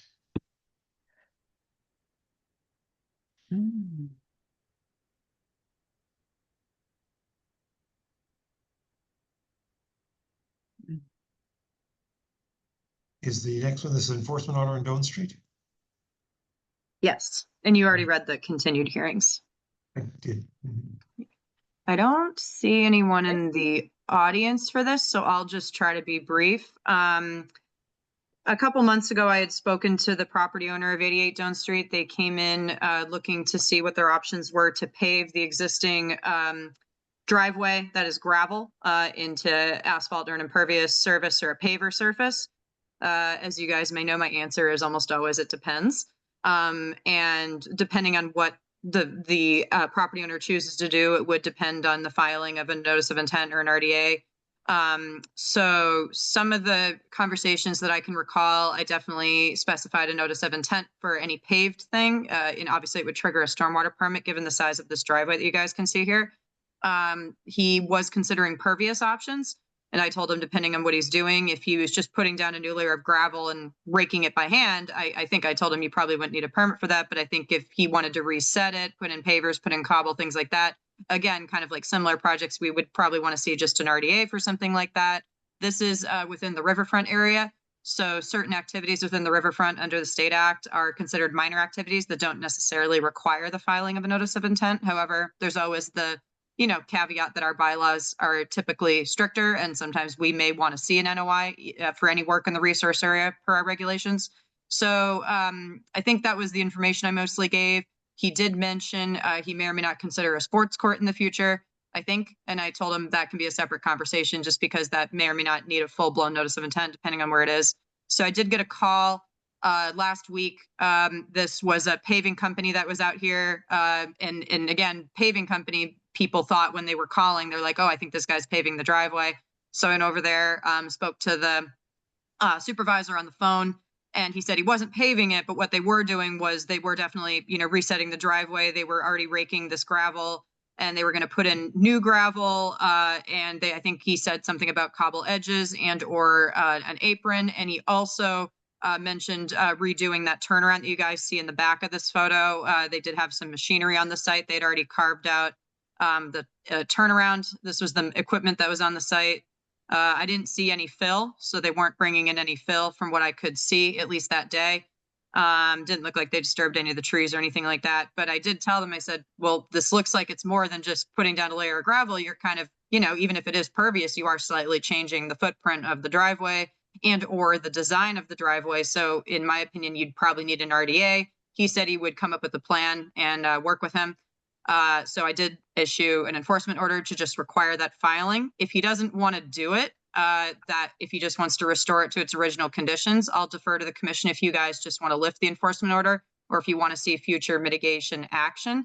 But I did give him an August 26th deadline to submit an RDA and or an NOI for whatever he plans to do for the driveway. The second note is that the supervisor did say that he wanted to put in the sports court. And I told him, again, depending on where that is in the riverfront, no, you cannot just do that without a permit. I said, you'll most likely need a filing of an NOI. So he's like, so I can't ever do the sports court? And I said, no, I didn't say that. I just said you most likely need a permit for that. And it's probably the heavier permit of the two of them. So to this day, I have not heard from the owner or the company. I don't know if they do plan to submit an RDA or an NOI for the rest of this driveway work, but I told them they did have to stop the work. And Will, I'm not sure if you've seen anything, but I haven't heard any reports that they've continued doing the work. So I guess it's up to the commission when an enforcement order is issued by me without a quorum or with less than a quorum of commissioners. You guys can either ratify it, lift it, or amend it, depending on what actions you want to see based on the site photos here. So I guess in my opinion, if they just restore and put the gravel back without changing grade, changing anything about the structure of the driveway, I'd be fine without a permit. But if he wanted to continue with putting in any pervious options, I would keep the enforcement order as get the RDA. But again, if you want me to lift the enforcement order, just tell him to do that. That's also okay. I would be hesitant to lift it if I'm going to see future activity, but I'm unclear about what the owner wants to do at this time. I agree that if he is actually just putting gravel back, it doesn't constitute an alteration, and that would be okay. But if they're changing the layout of the driveway, like you said, then they definitely should get something. Yeah. I know it's a gray area here, especially with our personal regs versus what the Wetlands Protection Act says. It's two different answers. And the sport court thing, they definitely have to. So you just you have to keep an eye on it no matter what. Yeah. Or, I mean, I drive by it every day, so I can go over there. Yeah. No, sports court's much more of a clear-cut answer. There's also behind the property, it may or may not be outside riverfront, but there's still wetlands somewhere back there. So the property's most likely in jurisdiction either entirely or mostly. So you may be able to avoid riverfront, but it may be difficult to get any sports court project of any size outside of our jurisdiction completely. So, and that's also not counting stormwater if it were impervious. Will, you said you drive by there often. Have you noticed any changes from Charlotte's photo there? This looks like it was taken halfway through. I think they completely, I think it's just dirt now. It's just flat dirt, I So it's think. dirt. Okay. But I can take a look again tomorrow.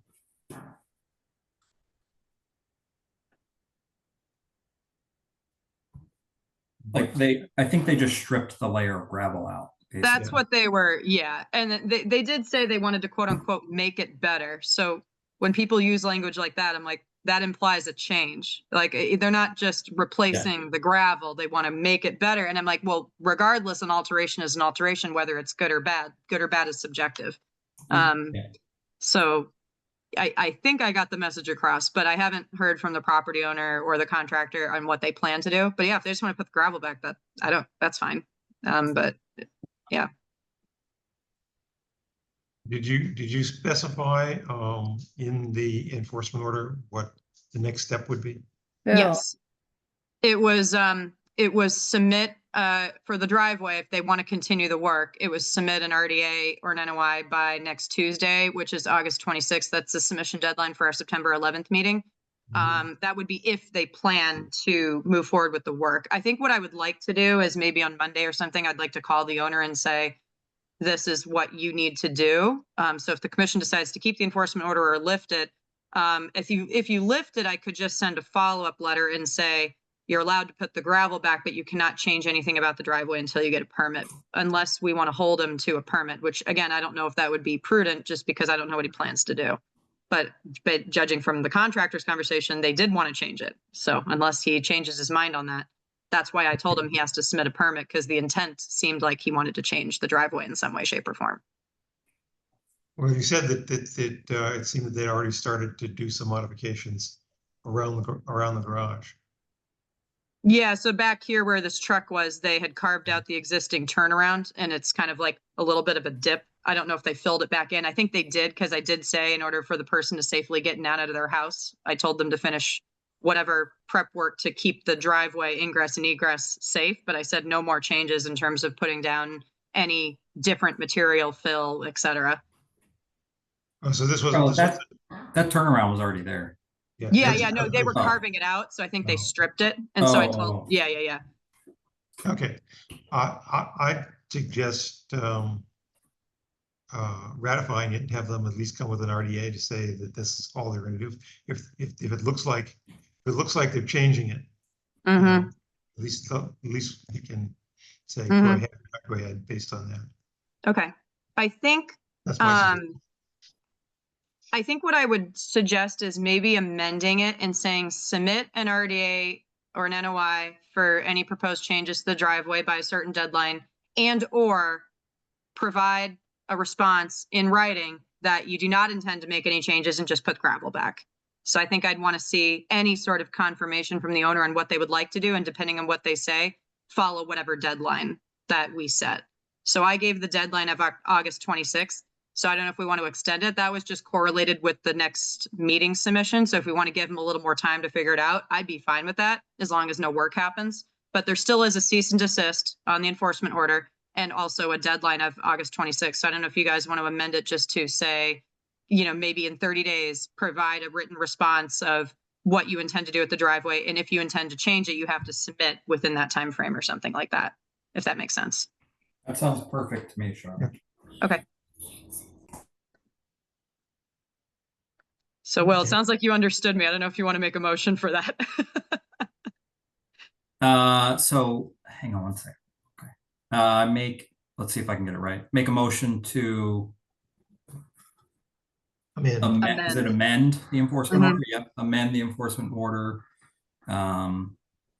to require the owner at, is it 88 Doan Street? Yep. Yeah, 88 Doan Street to either file an RDA, file an NOI, or send a letter confirming that they will not be doing any alterations.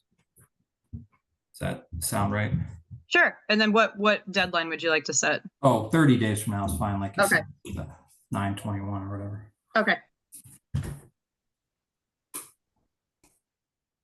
Do I have a second? Tom Bell, second. Okay, we'll take it to a roll call vote. Tom Bell? Tom Bell, aye. Will Ashton? Will Ashton, aye. Kathy Berrigan? Kathy Berrigan, aye. Steve Magnell, aye. The motion passes 4-0-0. Okay. Awesome. Okay, now we're up to certificates of compliance. Yes. If Okay, you can tell me what this is about. Sure. So I'm just promoting Peter Williams and Doug Luma from Friends of Wampatuck. They are the applicants for this project. Sorry, just waiting for them to come in. Another one down my way. We don't get a lot down here. Yeah, there you go. You got a lot of stuff down here. You'll have to walk this new trail. Hi, Peter. Peter, you're muted. Mute. How's you it hear going, me Peter? now? Yes, we can hear you. Oh, great. Peter, I'm happy to start unless you wanna open it up. I was You just know, gonna go. I think you have a good idea what we need to do. Okay. So share my screen again. Let me go to the plan. Oh, wrong one. Yep, hold on. So this was I'm not sure how many of you, I think Steve, with the exception of Steve, I think all of you were here for this one. This was a 2013 notice of intent to construct a boardwalk through bordering vegetated wetland in an existing trail that was flooding because the existing stream and the fjord were getting flooded, and it was literally going into the trail and creating a river. So this was the, I'm sorry, I found it. This was the approved plan. We did make some slight adjustments during construction. That's why that's a markup here. So there were 2 sets of boardwalks that were going through the BVW, and then on the existing trail, and then a footbridge over the existing stream that has now been constructed. So these were the modified plans, and out there I can confirm that the boardwalks were pretty much built per plan with these new modifications from the adjustments during construction.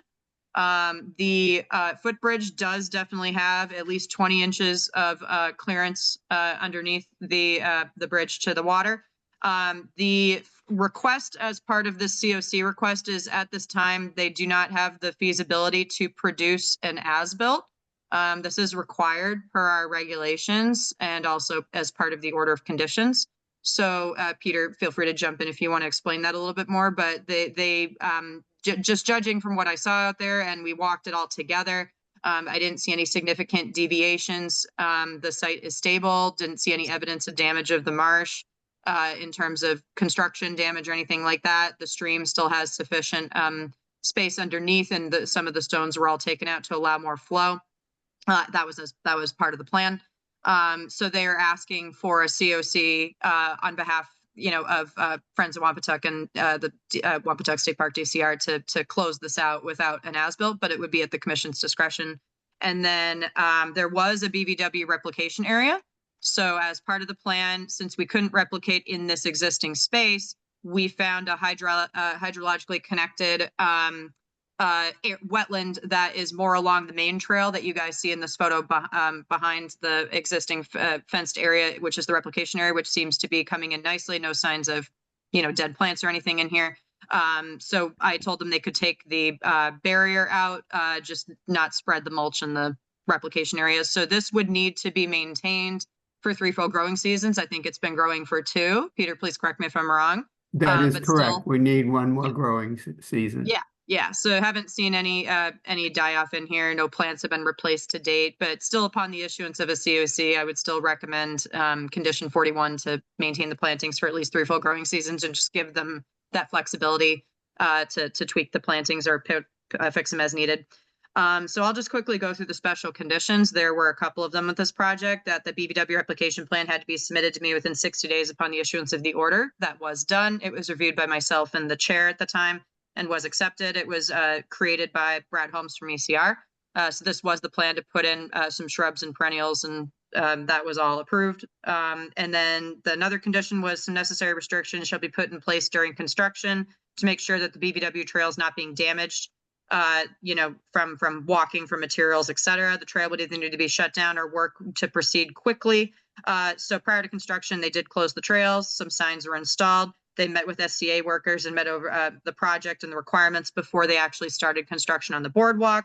The order was given to the contractors, so this condition was also complied with. And then last but not least, which is what we'll also talk about tonight, the commission wanted a kiosk or a sign on both ends of the trail. Sorry, this is the bridge. Sorry, just so you guys can see it with what's underneath. That's the wetland stream. Sorry, just going through photos here. And then this is the boardwalk. So on either end of where this boardwalk starts and where the second boardwalk ends, we wanted a kiosk or sign to be posted explaining the value of why people need to stay on the designated trail and the value of wetlands. So Peter and his team have drafted a rough sign, which I can share, and we wanted the commission to review that.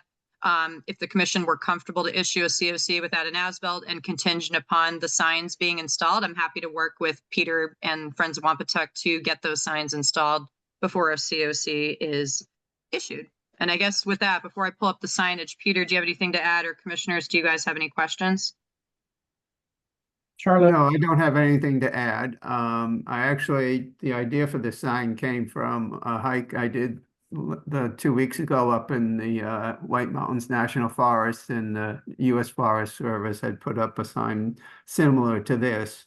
There was no Q code reference in it, but it sent, I felt that was the way to get people's attention, keep the sign simple so that people, they don't have to read a lot of stuff, but they get the what was important and what they needed to do.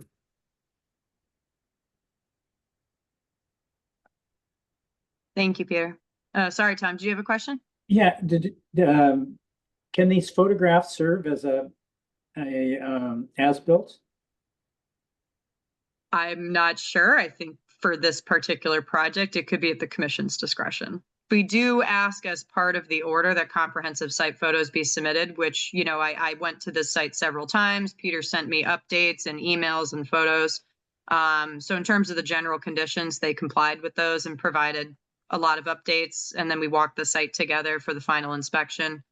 So I think it would be commission's discretion if you guys are okay with that in as-built. I did take a lot of photos. I did not take measurements, but the boardwalk is definitely 4 feet wide per the approved plans. It's just a little bit shorter on the second boardwalk here. And then just the ramps for the bridge are just a tad longer. But other than that, everything else looks built per plan.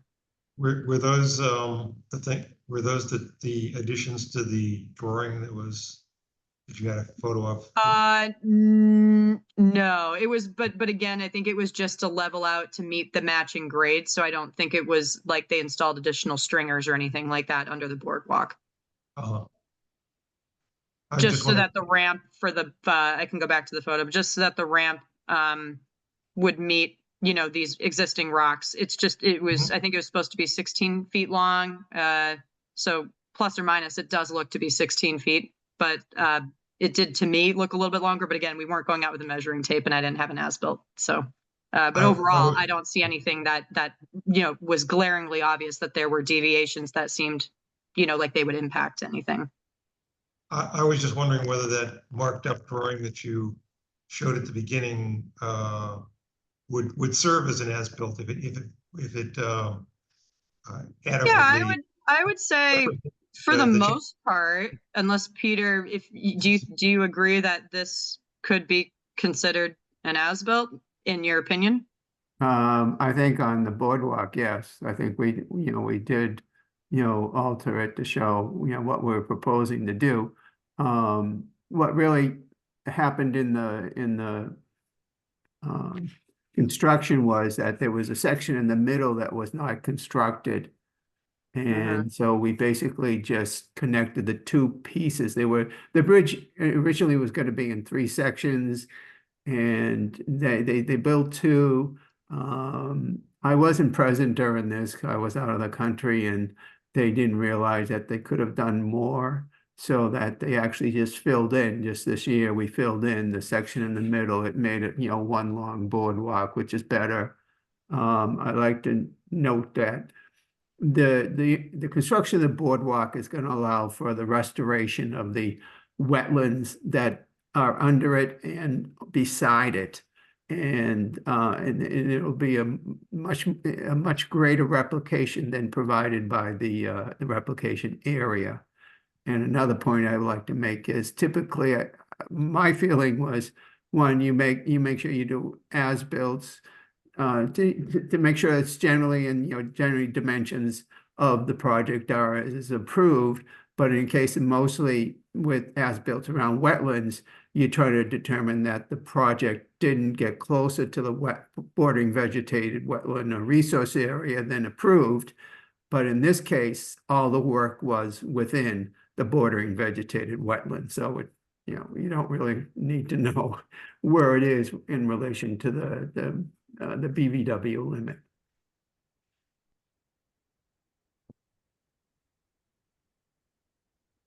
Yeah, we don't see many, at least since I've been here, we haven't, I think this is the only trail project that we've seen in Wampatuck or in other parks. So I think if the commission were comfortable with the site photos and, like you mentioned, I don't think you could maybe fully call this the as-built, maybe this more than the bridge, but I think that would be up to you guys. And the bridge is a bit longer than it should have been. It's about 3 feet long, 3 feet or so longer. Yeah, I didn't want to But, put a number on it. it Just was- seems a couple feet. Yeah, and it greatly, I mean, you have to envision what was there before this. There was basically stone filling the river in that area. And it was a system of the water would percolate through the stone, and that's how the river was maintained. This is, and it was dangerous for people to walk across and ride across. So this is a greater improvement. It provides for, the reduction in flooding, and it promotes and allows people to get out there and really enjoy the woods. Oh, sorry, Peter. I'll quickly correct myself. We've only seen 2 other minor trail projects from Eagle Scouts. Sorry, in Great Brewster Woods. Now those are coming to mind. They were RDAs, and one was an NOI for a bridge. Sorry, but this is the largest trail project we've seen since I've been here. Can we see the signs, Charlotte? Yeah.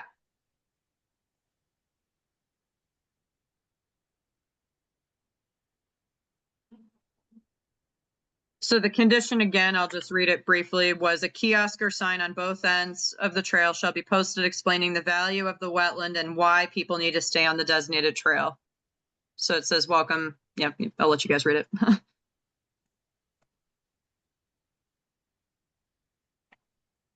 And then, Peter, can you clarify the QR code of where that was going to go to?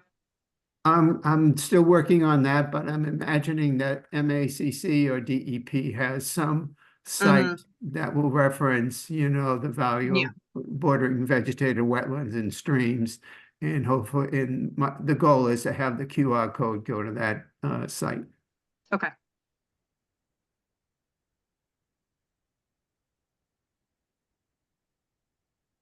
I would only suggest making the please stay on the trail and boardwalk closer to the top of the sign. Yeah, right below wetland protection area, like the second line. That's Probably right. makes sense. Yeah. That makes sense. I debated that. Now, I assume that this trail is unrestricted, that it can be used by both hikers and cyclists. Yes, yes. Is it in any of the areas that allow? And nothing have snow very much, snowmobiles? I don't believe it is. I couldn't say for sure. I don't ever recall seeing snowmobile trails in that area. Okay. That's right across the street from me, and I've never seen anyone take one down there, but I don't know if it's restricted or not.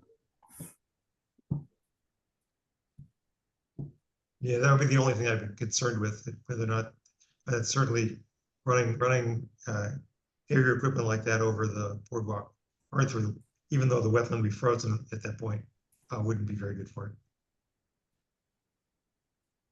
So I suppose we could check with the park. I just looked it up. It said it's permitted when there's more than 4 inches of snow on the ground. Even in the woods. Yes. Well, it's probably beyond what we could do other than asking them not to run there, but it's probably too late for that. I think either way, after this is built, it's better than the way it was before, because it would have been just a giant ice sheet because all that water that was coming down there. You're probably right. So, It was a river, like the Yeah. trail itself. Yeah. Like Peter took me out in the beginning during either before or after a rainstorm, and it was bad. Most of the trail was pretty much a river.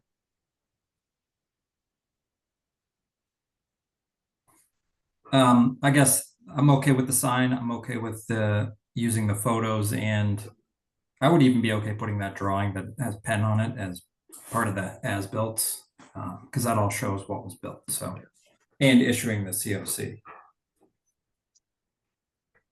And you guys are okay with, like, you know, our choice of, you know, whether it's mass.gov or MACC or a viable, you know, publicly available source of where to look up more about wetlands.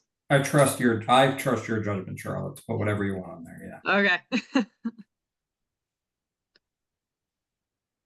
I'm not trying to talk for everybody else. I'm just trying to get it started.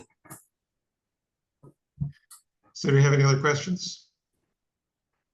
My only other comment would be if the commission were to issue a COC contingent upon the signs going in and the acceptance of the marked up updated plans and site photos, I would suggest conditions 40, 41 in terms of our, you know, chemicals and no chemicals, obviously, which I'm sure they don't use. And then the plantings surviving through field growing season specifically for the replication area. And then condition 57 on the signage.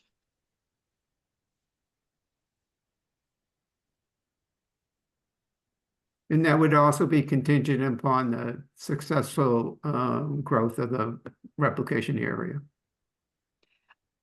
I think, so at least my opinion was I did see it was successful, but I would still want to see the COC if it was issued. I'd want the condition to have 3 full growing seasons to give you that wiggle room. Sorry.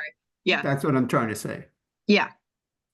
But after 2 years, the plantings do look good. So you have 100% success. In fact, I didn't even see any dead plants in there. You have 100% success in that area. That's and those photos were taken in July. So I'm sure going down there now, you're probably going to see more growth.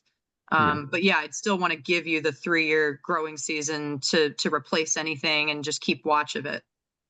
I have to give kudos to the park manager. They're the ones that came up with the idea of putting the snow fence around the replication area.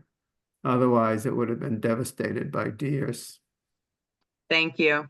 That was really helpful. I thought and it's so not too. permanent, obviously. It can be taken out. It once will in be the- taken out after we get the full 3 seasons.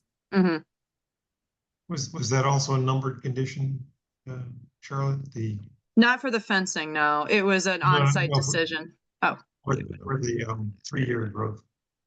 Oh, that would be condition 41 that the plantings have to survive 3 full growing seasons or be replaced. Okay.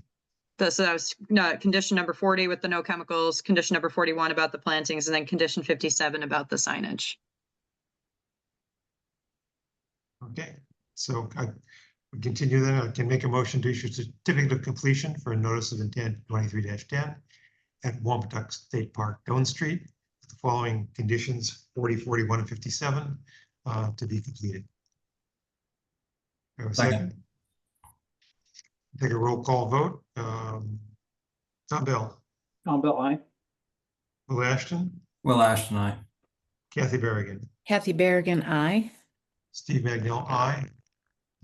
The motion passes 4-0-0. Okay. All right. Thank you very much for your consideration. Thank you, Peter. Thank Do you need me you. to send you Thank the you. updated signage language, or do you know to just move that please stay on the boardwalk language? Why don't you send it to me just so Okay. it's perfectly clear? Cool. All Thank right. you very much. Thank you for your Thank help, you. Charlotte. Thank you. Discussion. Have a good night. Good Yeah. evening. Good night, Mr. Williams. COC discussion for an NOI you. 23-10 at Wampatuck State Park is now closed. Next one. is a certificate of completion request for NOI 24-15 at 140 Border Street. Okay. Can you summarize that? Yep. Sorry, just promoting the applicant, Phil. Hey, Phil. Oh, hey, Charlotte. All right, so I can pull up the, this one does have an as-built, so I can pull that up.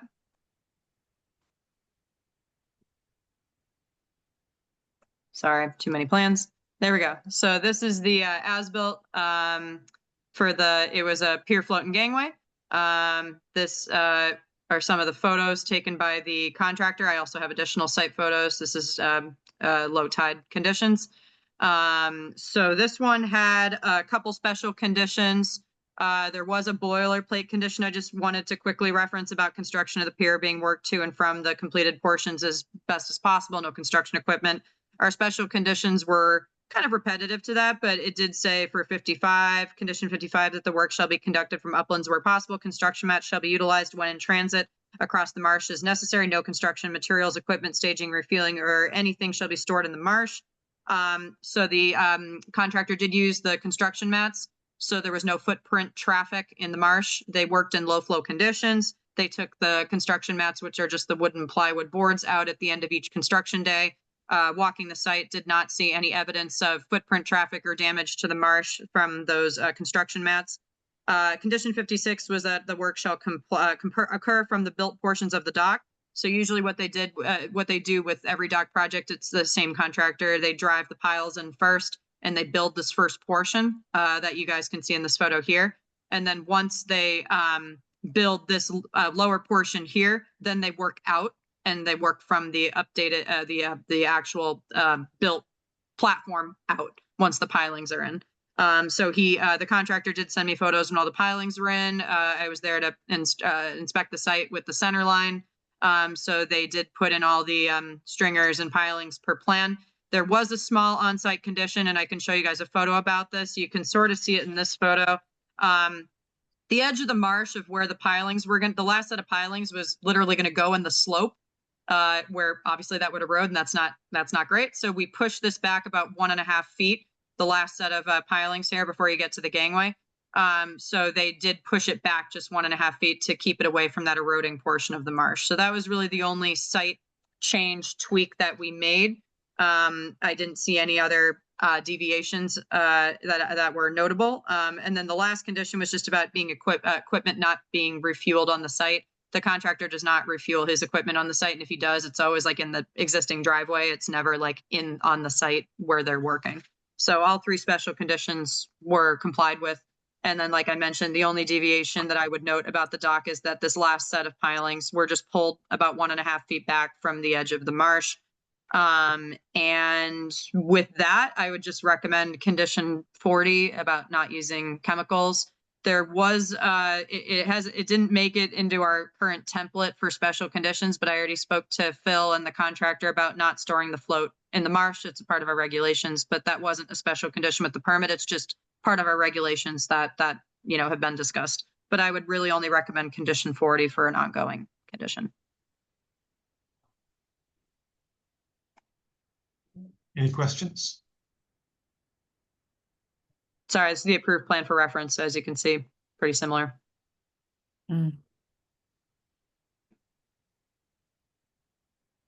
which case, I'd like to make a motion to issue a certificate of completion for a notice of intent 24-15 at 140 Border Street with the following ongoing condition, numbered condition 40. And I think that's it. Do I have a second? Kathy Berrigan, second. I'll take a roll call vote. Kathy Berrigan, Kathy Berrigan, aye. Will Ashton, Will Ashton, aye. Tom Bell, Tom Bell, aye. Steve Magnell, aye. The motion passes 4-0-0. The CAC discussion for NOI 24-25 at 140 Border Street is now closed. Awesome. Thank you, Phil. Thank you. Thanks all. Thank you. Have a good night. Right, teacher. Okay, another certificate of completion here? Yes. Yep. Next is a certificate of completion request for stormwater permit 21-19 at 808 Chief Justice Cushing Highway. All Charlotte? right, just promoting the applicant. Hey, Todd. You're muted. Okay, so I'll just pull up the plans here. Yes, we can. Sorry, I just want to make sure you were here. So I'm just going to pull up the. Sorry, it's hard to see when I start sharing my screen where all my documents are. Bear with me one second. There we go. Can you guys see that? So this is the as-built. This is the. Oh, I'm sorry. Yep, this was the. This is the approved plan. So this was raise and rebuild of. I think it's now a 5-unit building. This was just a stormwater permit, no wetland resource areas on the site at 808 CJC. So this is the as-built. The long-term maintenance plan just needs to be recorded. So I can work with Todd administratively on that. When, if you guys are comfortable, we've done that for other permits before. The site is 100% stabilized. Landscaping, final grading, all that good stuff is in there. Just a couple deviations. There was a trench drain that was installed at the entrance here, and it is connected to the approved gravel trench that was installed for stormwater management, along with porous pavement on this side that I'm pointing to. And the trench drain looks in terms of drainage. So the grading comes in kind of to connect to all this here.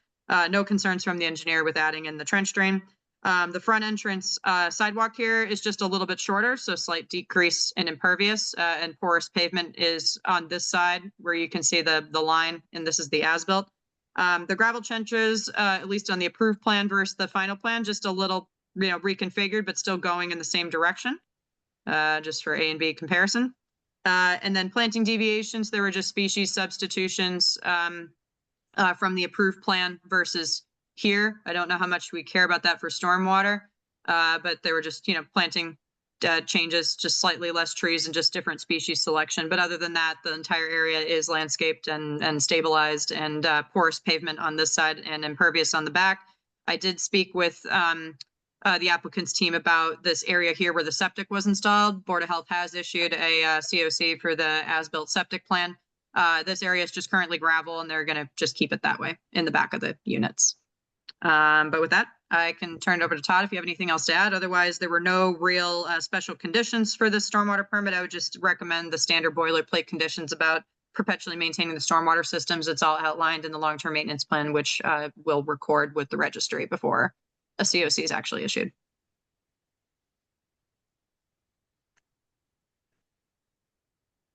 Any other questions? In which case, I'll make a motion to issue a certificate of completion for stormwater permit 21-19. Oh, sorry, Steve, did you mean a COC? I'm sorry. I did say, so didn't I say certificate of completion? I'm sorry. Let me start again. I make a motion to issue a certificate of compliance for stormwater permit 21-19 at 808 Chief Justice Cushing Highway. Do I have a second? Second. Tom Bell, second. I will take a roll call vote. Tom Bell, Tom Bell, aye. Will Ashton, Will Ashton, aye. Kathy Berrigan, Kathy Berrigan, aye.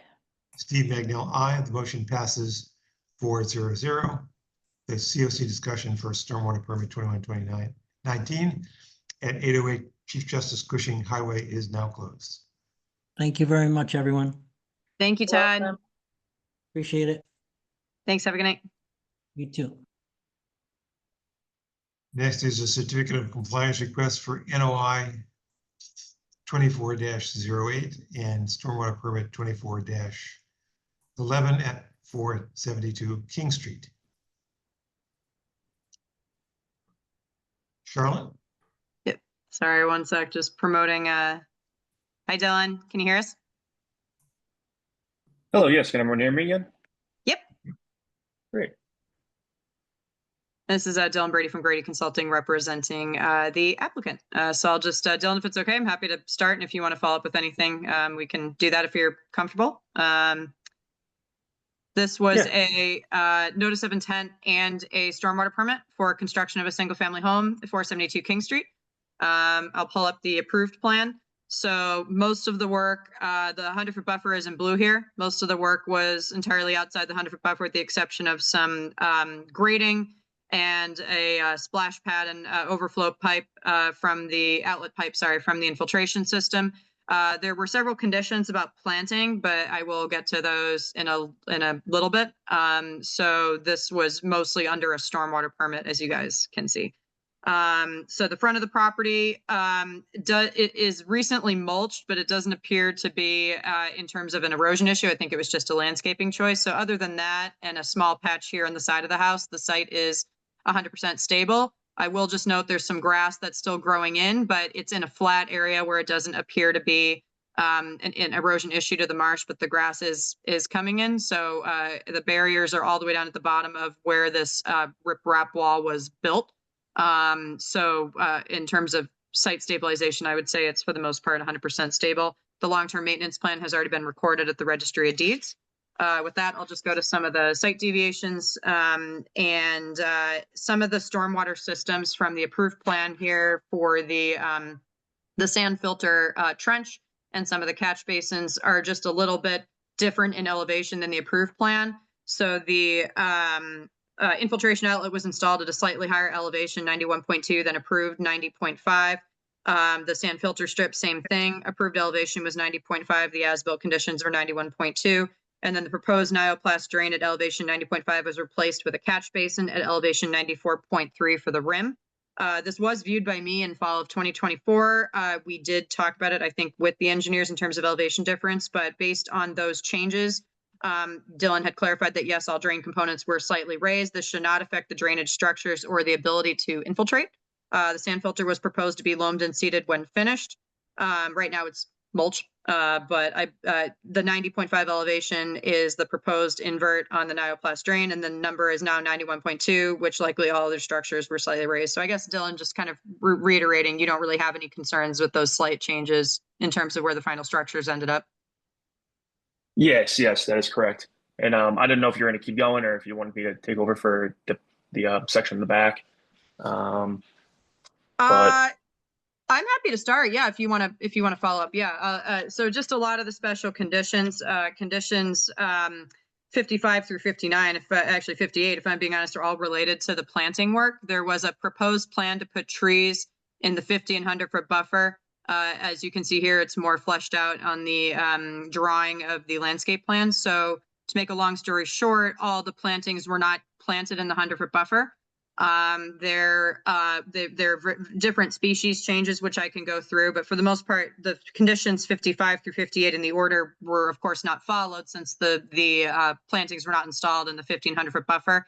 In walking the site, the 100 buffer is definitely very overgrown. I know we had several conditions about obviously removing invasives by hand and not using excavation equipment and planting to the best of the ability, but the plantings were all installed outside the 100. Most of the work was outside the 100. I will just note there was a small encroachment of this was going to be a stone wall. It turned out to just be a riprap stone slope, and a little bit of encroachment is in the 100-foot buffer, but as you can see, they did not stay. They did not encroach beyond the limit of work. It was just the final slope that was stabilized just went into the 100. But there was no additional tree removal that I can see since it was already within the silt sock limit of work. And I guess I can go through the species changes unless, Dylan, did you have anything else to add about the plantings, the special conditions, or the slope encroachment? Yeah. The only thing I'll say is with the respect to the 100-foot buffer and the plantings inside, if you go back to the original proposed plan, as you can see, the 100-foot buffer had it wasn't vegetated on the right side. If you're looking kind of near that oak white, there's a big gap, and that's actually where they proposed that that splash pad with the outlet. And then and now all of that is vegetated all the way up to the 100. So I wasn't on site, originally before. I've only performed the as-built, but I would safe to say that there had to be some sort of planting and to make that tree line exist now and cut it all the way across instead of having that that area that wasn't planted and it looks like the tree line goes in. So that's basically now the 100-foot buffer zone is basically fully vegetated. which would only enhance the buffer between that and the wetlands than what was proposed. And then that also affected where the splash pad and the outlet and the overflow went. Yes. They tried to locate it. I can see, again, they tried to locate it where trees weren't. There's a little area where the existing tree line wasn't. Now, since it's all vegetated, there wasn't an area that wasn't vegetated to put it. So they simply just put it where the overflow looks, where the riprap, came out the best. So that was kind of the reason why they deviated a little bit from what was proposed. Yeah, sorry, that was the last change, Dylan. Thank you. So the outlet pipe was supposed to be on this side, right here, that you guys can see with my mouse, and it was put here as you mentioned to kind of sneak it in with the lowest amount of vegetation. The splash pad is here. I did get a picture confirming that. It's just a little bit further in the 100, but it doesn't encroach into the 50. And this was the approved plan for reference. It's supposed to go here, but they just moved it to this side.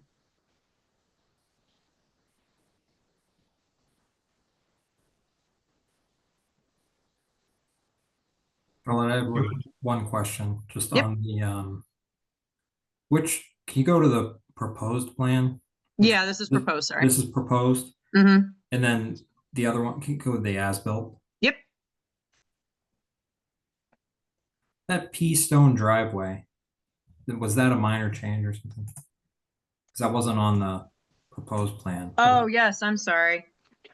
I'm sorry. I forgot to write that in my follow-up report. Thank you for the catch. But yes, Yeah. that was not a part of the approved plan.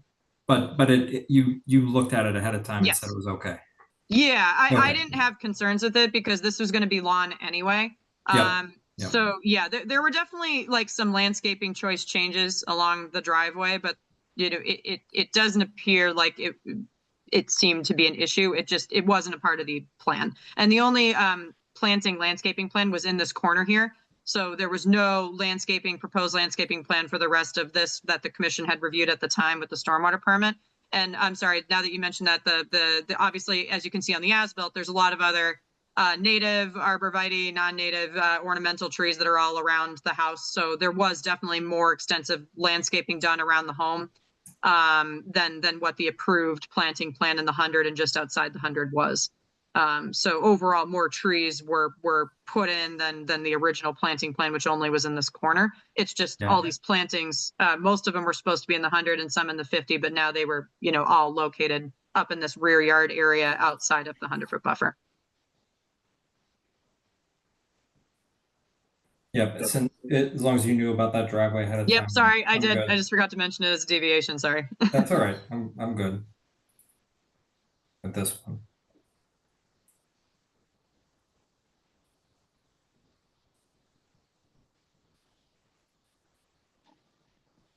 Do we have any other questions? Okay, so I will make a motion to issue a certificate of completion for a notice of intent 24-08 and stormwater permit 24-11 at 472 King Street. Steve, Any- sorry, any just a other quick ongoing thing conditions? sorry, Steve, just a quick thing. I would recommend just our standard conditions, number 40, in terms of no chemicals in the 100. I don't know if you'd want to add condition 41, just considering none of the plantings were installed in the 100. So that would only apply to the order of conditions COC, which I don't think would be applicable here. So I would just recommend condition 40. With the following condition number 40 from the notice of intent. We have a second.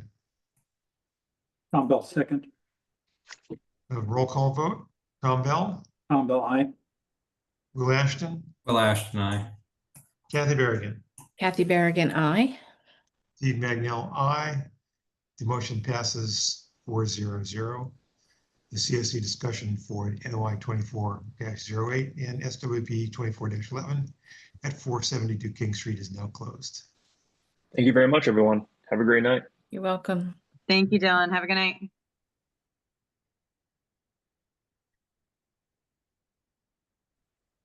Charlotte, what do you want to do about the appointment thing, since turns out that wasn't exactly. Yeah, so Sanji's flight, unfortunately, he's still in the air. So I say just Okay. put it on for September 11th. I did speak with him though, guys. I just think it's more appropriate to have him here for voting. He did say he was happy to to be on COC, I'm sorry, CPC, because it's a hybrid setup, so it's easier for his schedule. It's just because we don't have him here. Do you want to just table it to the 11th? Okay. And same thing with the meeting minutes from April 18th, 2024. I guess we'll just table those to the next meeting too, that we didn't have a vote for. Yeah. Okay. Do you have any updates? All right. Yes. Not that many, but just want to keep you guys aware of the 3 sets of permits on 3A for the MassDOT sidewalk bike path projects from Stop and Shop all the way into Situate to Henry Turner Bailey Road.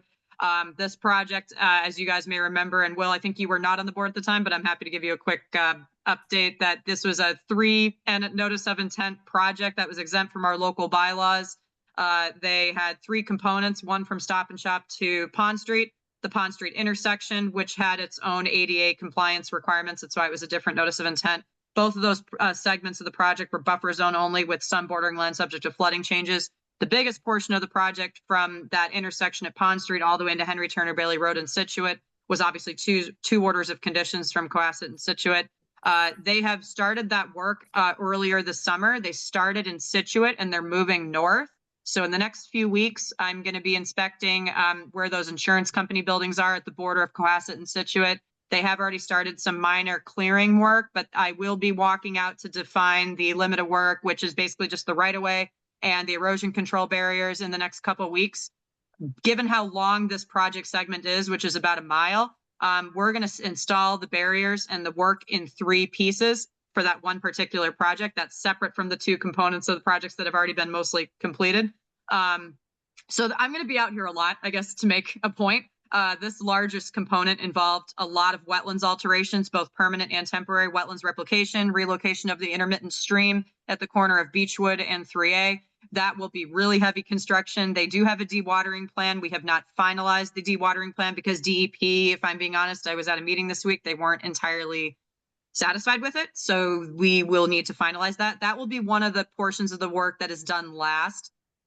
So yeah, this project will just be continuing in segments moving north on 3A. And it will be a lot of traffic, obviously, as I mentioned, that you guys may or may not be affected by. They do want to finish it, but it's going to take the longest. But at least the portion from Stop and Shop to Pond Street is almost done. They just have to pave for the sidewalk. I need to meet the contractor next week just to make sure everything looks good before they do the paving. The intersection is pretty much done and it has been stabilized with the native seed mix that MassDOT uses per spec with their projects. So it's really just this long portion from Pond Street into Situate that's going to take the longest. It involves a lot of wetlands checks. I'm going to be out with the wetland scientists. There's a huge team. Mass DEP has actually been really helpful with attending a lot of these site visits, and they're the ones that are providing all these extremely helpful, complex technical questions about dewatering and site setup and things like that. And I'm grateful to have that input because this is my first massive MassDOT project I'm doing. So yeah, lots of work going on with this one. But yeah, quick summary is that we need a final dewatering plan. And then the last update for this is that there may be a slight change to the plans. One of the slopes on the north side, on the right side, going north on 3A, was a stabilized slope with a seed mix. But based on this, the angle of it, it's pretty steep. So we might have to change to a riprap, which would change the temporary impacts to permanent. DEP is talking with their supervisors about if they would be comfortable accepting that as a minor change on their end for their 401 water quality permits. Depending on what DEP says, I can keep you and Chris posted, but I'd be inclined to accept it as a minor change if the permanent alteration is not significant in terms of increase. And obviously there's no change to the limit of work. But if DEP also doesn't have an issue with it, I would be inclined to accept it as well. If not, then it would probably have to go through an amended NOI. So that would be something, just as a heads up, might be coming, but seems doable either way. Sorry, that was a lot for that project. It's a lot going on right now. a lot of site visits and drive-bys. 460 King Street. This was a septic project that we recently approved. Had some minor issues on the site this week with the fact that the limit of work was not correctly surveyed by professional people. So I did correct it with the excavation contractor and the tree specialist. We moved 2 stakes that would have taken out a couple additional trees. So I know nobody's perfect, but I was just mentioning to some other commissioners that I'm starting to see this more often. I can't always walk limits of work every time. Some people do not call me when they start work. Most people have been really good, but I'm still running into those issues where they've already cleared the trees. It's not where it should be. So I'm trying to think of ways to be better. I will say it's been better than when I started. Most people do call me before they start anything, which is great, but there's still certain issues like this where the limit of work is not correctly staked. The buffer zones aren't staked. I can't even see anything, in the middle of the woods, sometimes with overgrown sites, and people don't provide the right, information for me to be able to accurately determine where the limit of work is during construction or before construction. So I'll think of some ways. I might talk to my South Shore agents about this, but I'm sure this happens everywhere. I just wanted to let you guys know that that project's now good to go. They're going to cut the trees in the next week or so. Then I'm going to come back out, look at the barrier that is now correctly shown on the site, and then they can start the work for excavation. And then last but not least, there's a property on North Main Street. It's next to 488 North Main Street if you're going north. It's right before the golf course. There was some initial, looks like site grubbing. I wouldn't say it's complete clear cutting because the trees are still there. It looked like there's about 4 or 5 orange stakes. I don't know if they were staking out potential building corners. They did do preliminary soil testing for, I believe, septic out there. I think North Main's on septic. Nothing in terms of being official and witnessed by Board of Health, just some preliminary testing because I think they want to either sell the parcel and or develop the parcel. So I'll just keep an eye on it, but I will write them a letter that they really can't obviously do anything on that site other than maybe just some minor clearing that they may or may not have done. But it did look pretty, it was a pretty big area, right? And it's right across the street from wetlands. So I do want to write them a letter just knowing, so that they're aware that that site is partially within our jurisdiction, and at least they didn't cut the trees down. Otherwise, that would be a more violation notice. And that was kind of it for construction updates. Does anyone have any questions on those? No? Okay. I have one 48-hour update, but does anyone else want to go before me? No? Well, I mentioned it already. Mindy and I will both be out most likely on the 25th. So without Sanji and Chris, I can text them. But do you guys have another day that week that might be easier? I will probably be traveling for a celebration of life starting on Wednesday through Friday. So I could do the Monday or Tuesday. I think that's the 22nd and 23rd. I didn't know if either of those days work for you. And I can confirm a quorum for sure with the 4 of you guys, but obviously I'll text Sanji and Chris too to make sure they can make that date. This is September 22nd or 23rd, you said? Yeah, so Monday the 22nd or Tuesday the 23rd. Would either of those work for you guys? Fine for me. Yes, Either one? Okay. Fine for me. I'll be here. Okay. Same, fine for B. Okay.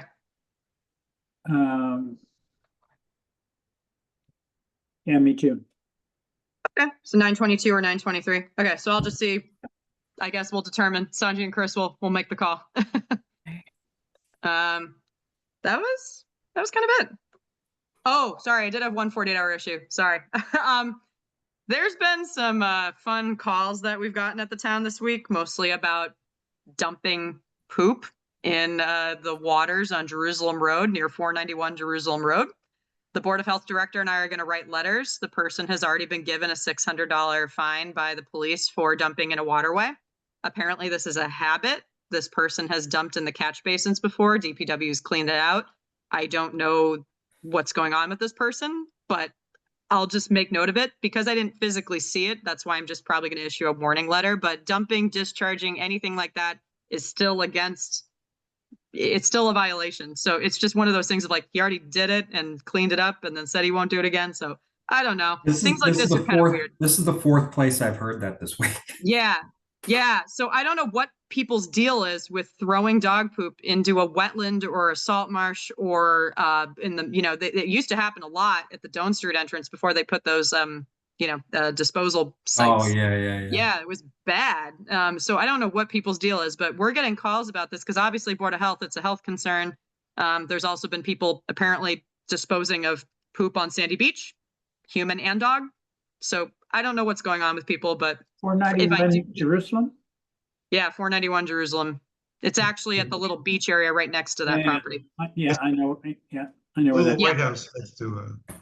Yeah, these are instances where, like, yes, it can, obviously, it is not okay with the Wetlands Protection Act or our bylaw. You can't dump in a literally, or, you know what I mean? You can't do that in a wetland. So, I mean, but people with dogs, it is an issue in town. I'm sure you guys have seen it. Dogs are off leash. They're walking in the marshes. They're walking in wetlands. They're jumping in the vernal pool in Wheelwright Park. I mean, we've tried to put signage up. Josh Kimball, our natural resource officer, does issue fines and tickets. So we do what we can, but it's just kind of an ongoing issue that just apparently just comes up every once in a while, or it's always been a thing. I don't know. We just got a lot of calls this week. So wait a minute, the person at 491 is the guilty party? Yes. And where were they dumping their, It has like a Reed Beach name, but it's the property right next door, and I think it's the Vanderwills. So it's that little beach area right next to 491 Jerusalem. Yeah. But he's already been given a $600 fine for dumping in a coastal water or littering in a coastal waterway. So the natural resource officer has a lot of broad jurisdiction with environmental laws. So we're just going to write him a letter probably. I don't know what Board of Health's going to do, but I'm probably just going to write a letter. But if we see it again, or if we get additional reports, yeah, I can probably go after with enforcement stuff. But yeah, it's just weird.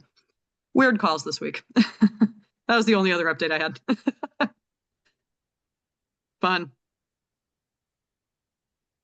Okay. Anything else? No, I'll just text you guys and email you guys when Chris and Sanji can confirm whichever date is easier for both of them. Okay. And we'll also change the submission schedule and we'll post it. We'll notify applicants. So. Do you have a motion to adjourn? did you make a motion to adjourn? Or is that a question? Yes, Yeah. do I have a motion to adjourn? Motion to adjourn. Do I have a second? Tom Bell second. Voice vote, please. Everyone say aye. Aye. Aye. This concludes our meeting. Thank you and good night. Awesome. Great. Thanks, guys. See ya. Have a good night. Thanks.